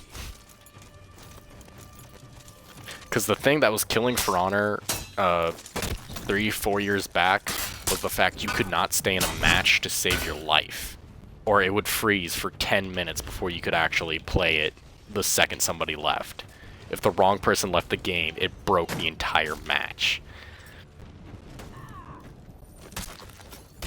And we still see a bunch of server-side problems in... You captured Zone C.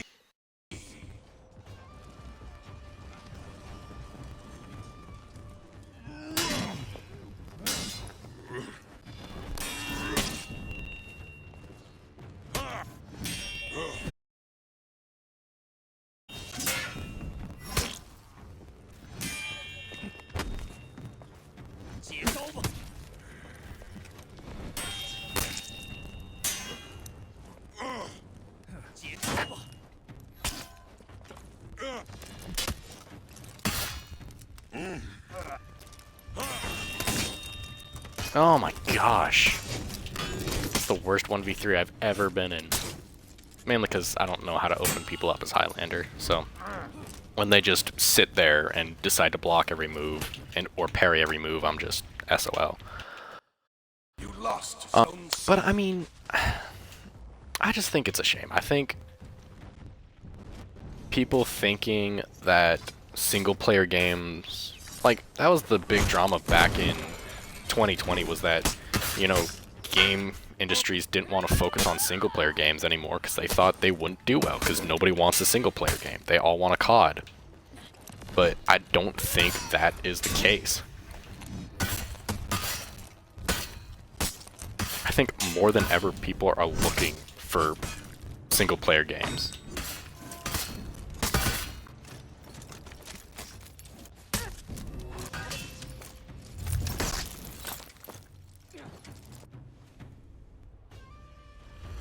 You captured Zone A.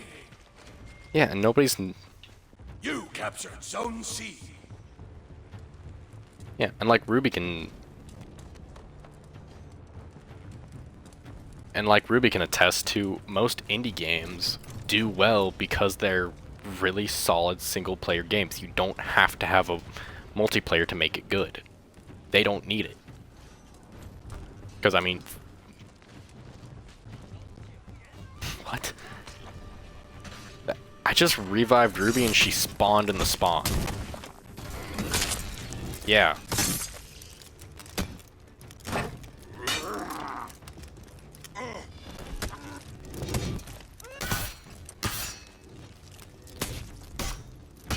Oh, Yve. This is an awful, awful match. But yeah, I mean, like you said, multiplayer games are what all the AAA industries are focusing on, or gaming companies are focusing on. So you're not getting fully developed single players, you're getting indie single players, but they focus all their funding on it, so it looks great. Yeah, you did. I mean, For Honor's campaign is really cool, but they should have kept it going when they added more characters, especially when they added the Wulin faction. Like, are you kidding me?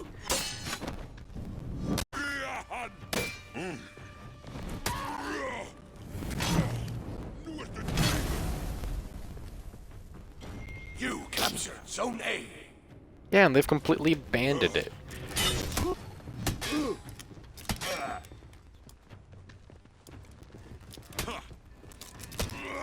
That's the thing, though. It's not that competitive. Like, everybody talks about these competitive games, but none of them are adding new maps. And I froze again.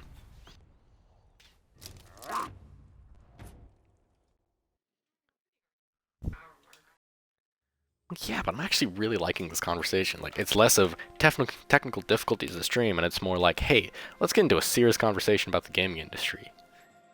And I like it. Like I said, I don't get to talk about games this deep very often.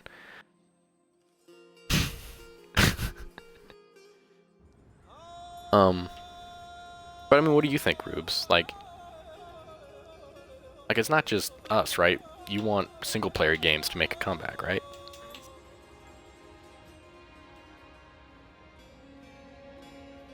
Yeah.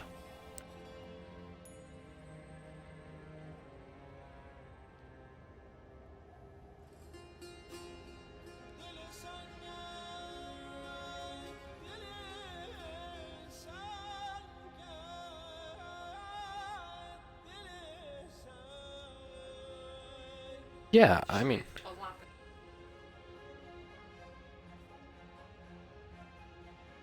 Yeah, I mean...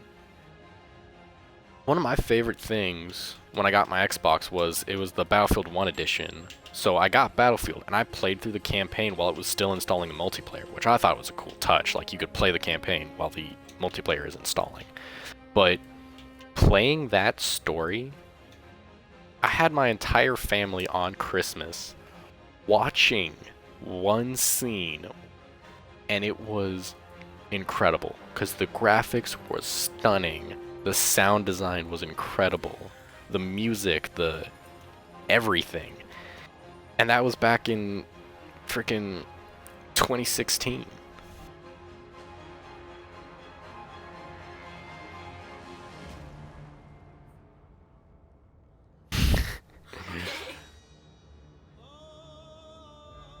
And they removed the first. Oh, and they removed the second.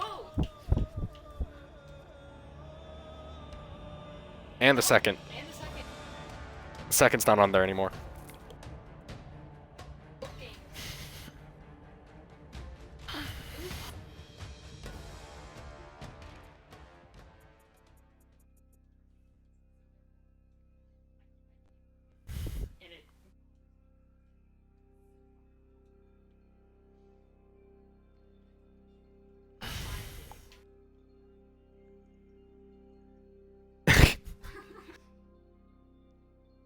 Hey Rubes, hit your scoreboard button real quick so I can see what Jake's at. 6-4. Okay. You're being a little over exaggeratory, but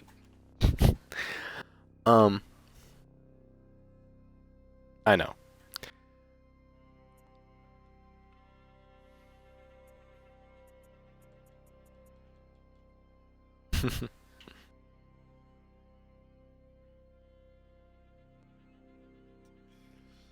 Anyways, I think a lot of multiplayer games lose their steam because nobody can actually get invested in the game. Because, I mean, with For Honor, I got more invested in it after I played the campaign. Because seeing the actual, like, warring of the factions and not having to hunt down random bits of lore on the internet was great.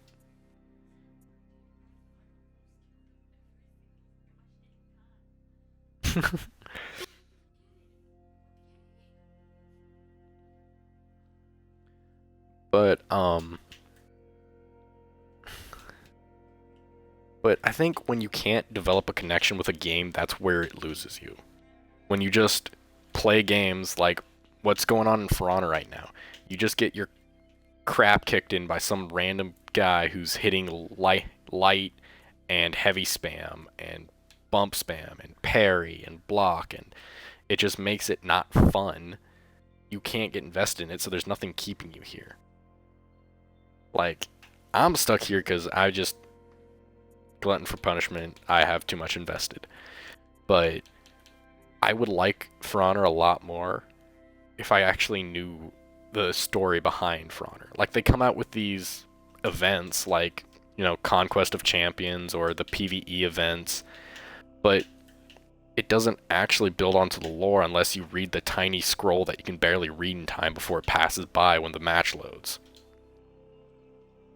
Like with the event right now, with them going to, you know, the Kingdom of Arabia and whatever the story is, it sounds interesting, but I know nothing about it. So how interesting is it really? Like, why did a lieutenant to Vortigern, first of all, who is Vortigern other than just a Black Prior? Second of all, why did his lieutenant go to Arabia to find a sphere? Why? What's the point? What's the story? Why am I supposed to care about this 20,000 steel customization that I can't even really customize? What is the genuine point behind it? And I think that's what AAA game companies don't look at and what they don't care about, and that's why big multiplayer games fail. Like, do you realize how cool a story Rainbow Six could have? That they started doing with the competition when they first came out with the Siege Invitational and the map that was a bunch of mishmash maps put together. Like, actually putting a story in there and being like, oh, they're not killing each other even though they're all on the same team. It's a competition. It's practice, it's training, and it's like, oh, that's actually kind of cool. And then showing the inner workings of the team dynamic. Like, I never would have thought Mira would be the leader of Rainbow Six unless I read the 10 paragraphs on every character's bio and watched every cinematic they've ever come out with.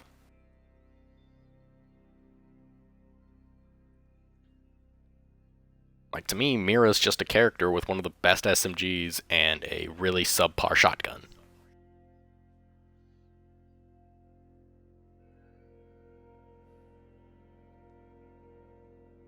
I just think there's not enough storytelling in video games anymore, and that's just a shame.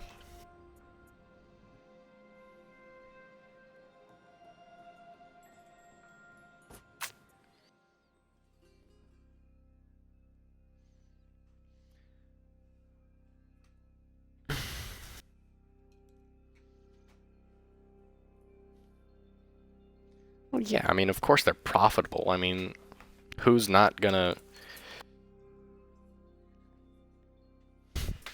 If you're I think why a lot of games still hold their popularity is because everybody's chasing the old feeling of those games. They're chasing what they used to feel when they first booted up Rainbow Six back before there was Blackbeard and Buck, and it was just a buggy monstrosity that was fun to run around with a shotgun.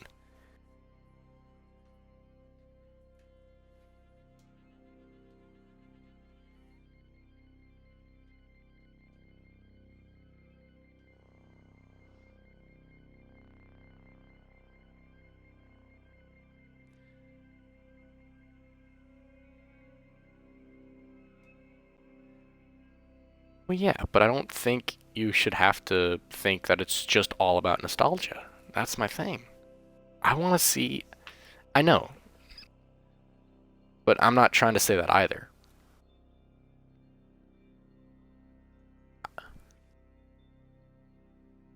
I don't think it should be about topping it. I know that's how the game industry works. They should fix it. I. Hmm.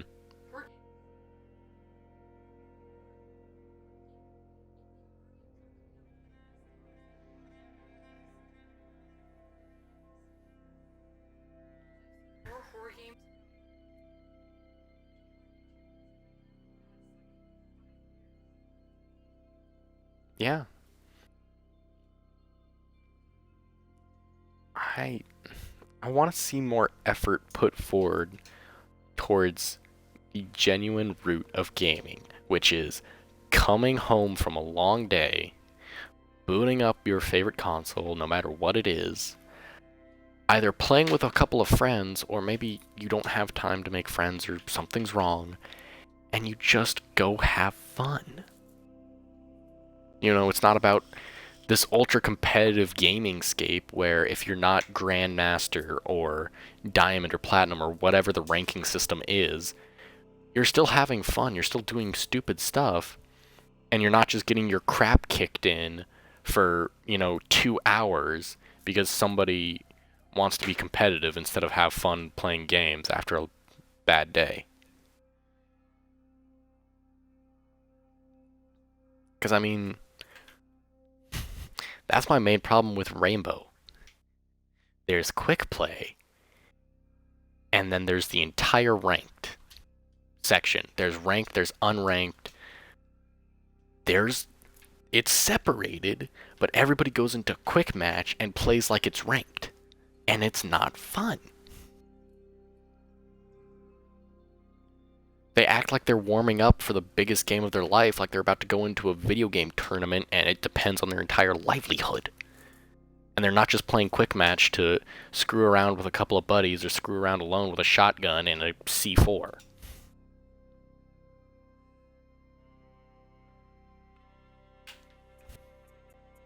Or like with Insurgency, a lot of people are using, like you said the other night, SSDs and stuff to load in quicker, have quicker reaction speeds, have the quicker flick with their gun.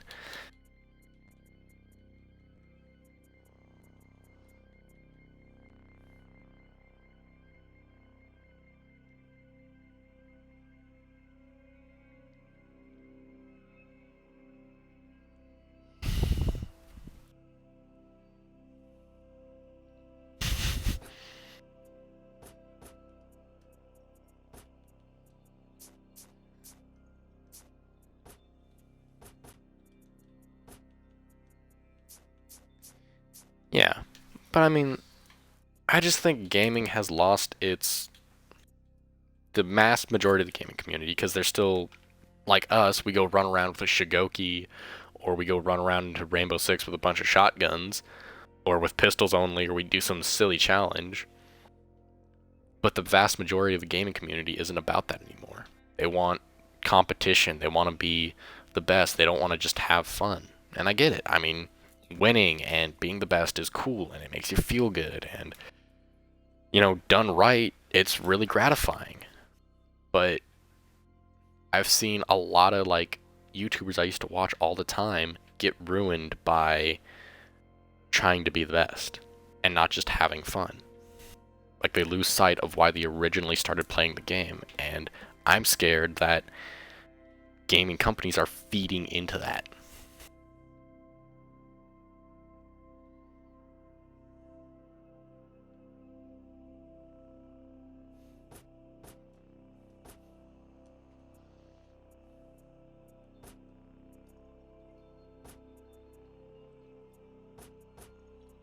eventually scares me.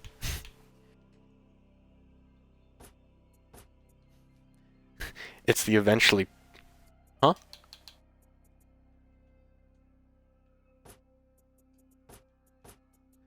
What's that?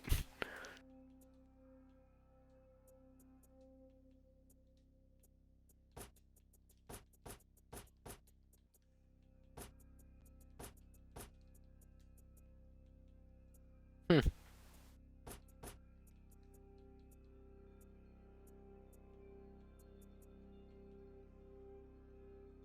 Interesting.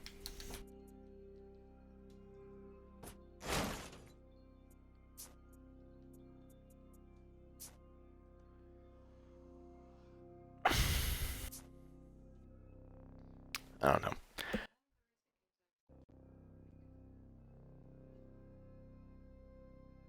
Yeah, but that also falls into the indie category. No, no.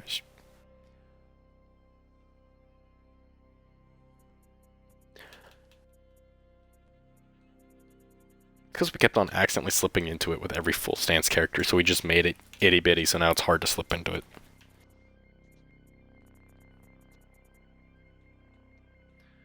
What am I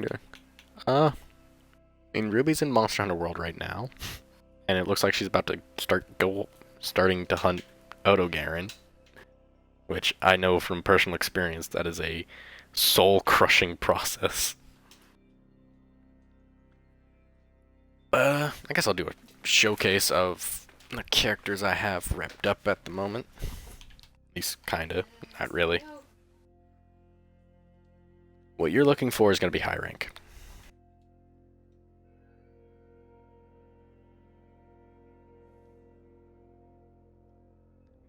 See, I know it's a For Honor issue because I can't even load into the customization screen for Warmonger. I'm like, oh yeah, I'll show the people what I have on Warmonger.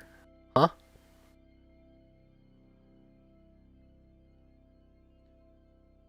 Dude, I dropped a while ago. I also just left.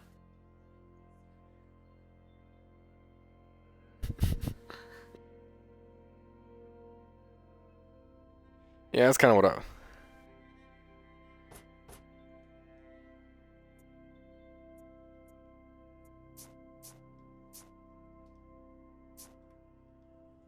Alright, bet.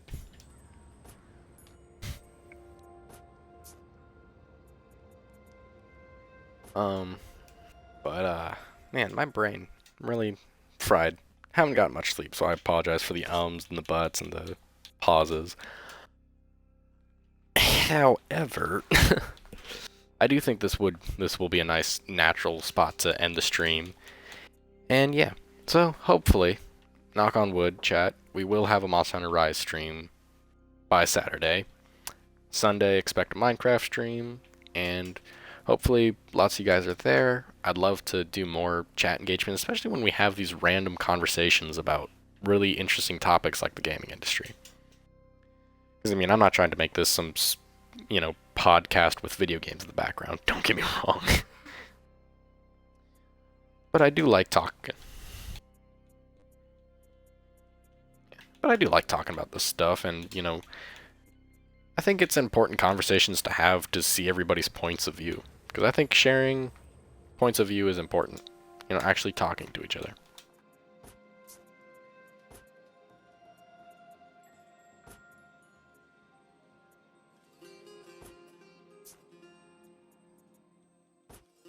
Jake's going to Sage mode.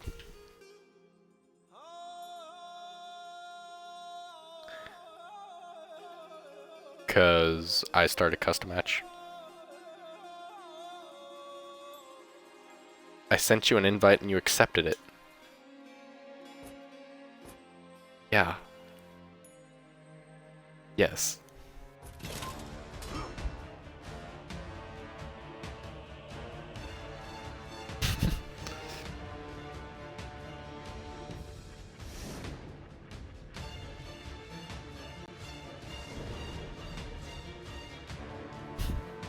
I mean, I was gonna play a Highlander either way. I'm still trying to get better at Highlander. Trying, not succeeding.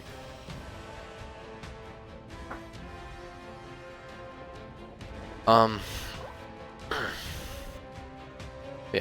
The other thing I'd like to do is, as we get more people joining in on the stream and popping into the chat, I'd like to take their suggestions for the Minecraft world, or even if we start a new one, what we should start it on. Because I'd love to do something like Norse themed, or even like I don't know. I feel like more Greek stuff is kind of played out. What do you think, Ribs? Fair. Round one. Dude, doing a Japanese themed one would be difficult because their architecture is a motherfucker. So many swoops and angles.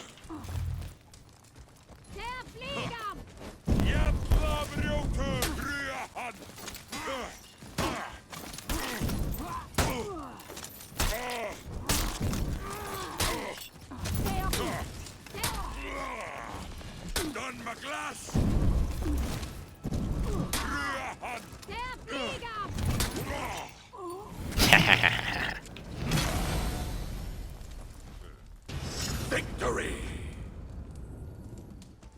Probably. Probably both of us. Round two. She's wondering if she can beat me, but I bet she could probably beat the both of us if she tried hard enough.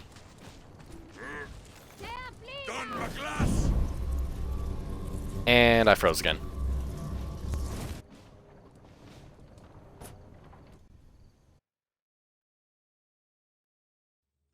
Uh-huh.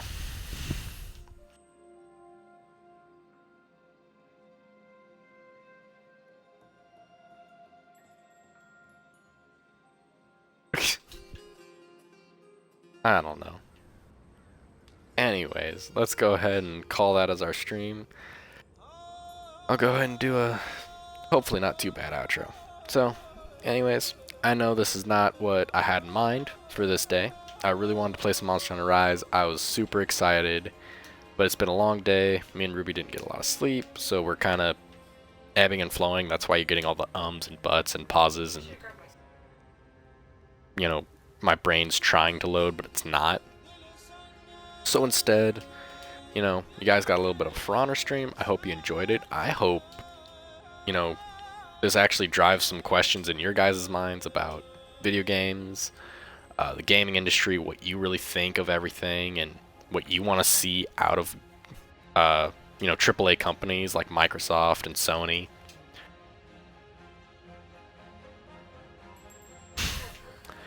But I had fun. I'm excited to see you guys again on Saturday and on Sunday. And we'll just keep going along. So, everybody have a great night. Have a great Friday. And I will see you crazy people on the next stream. Good night.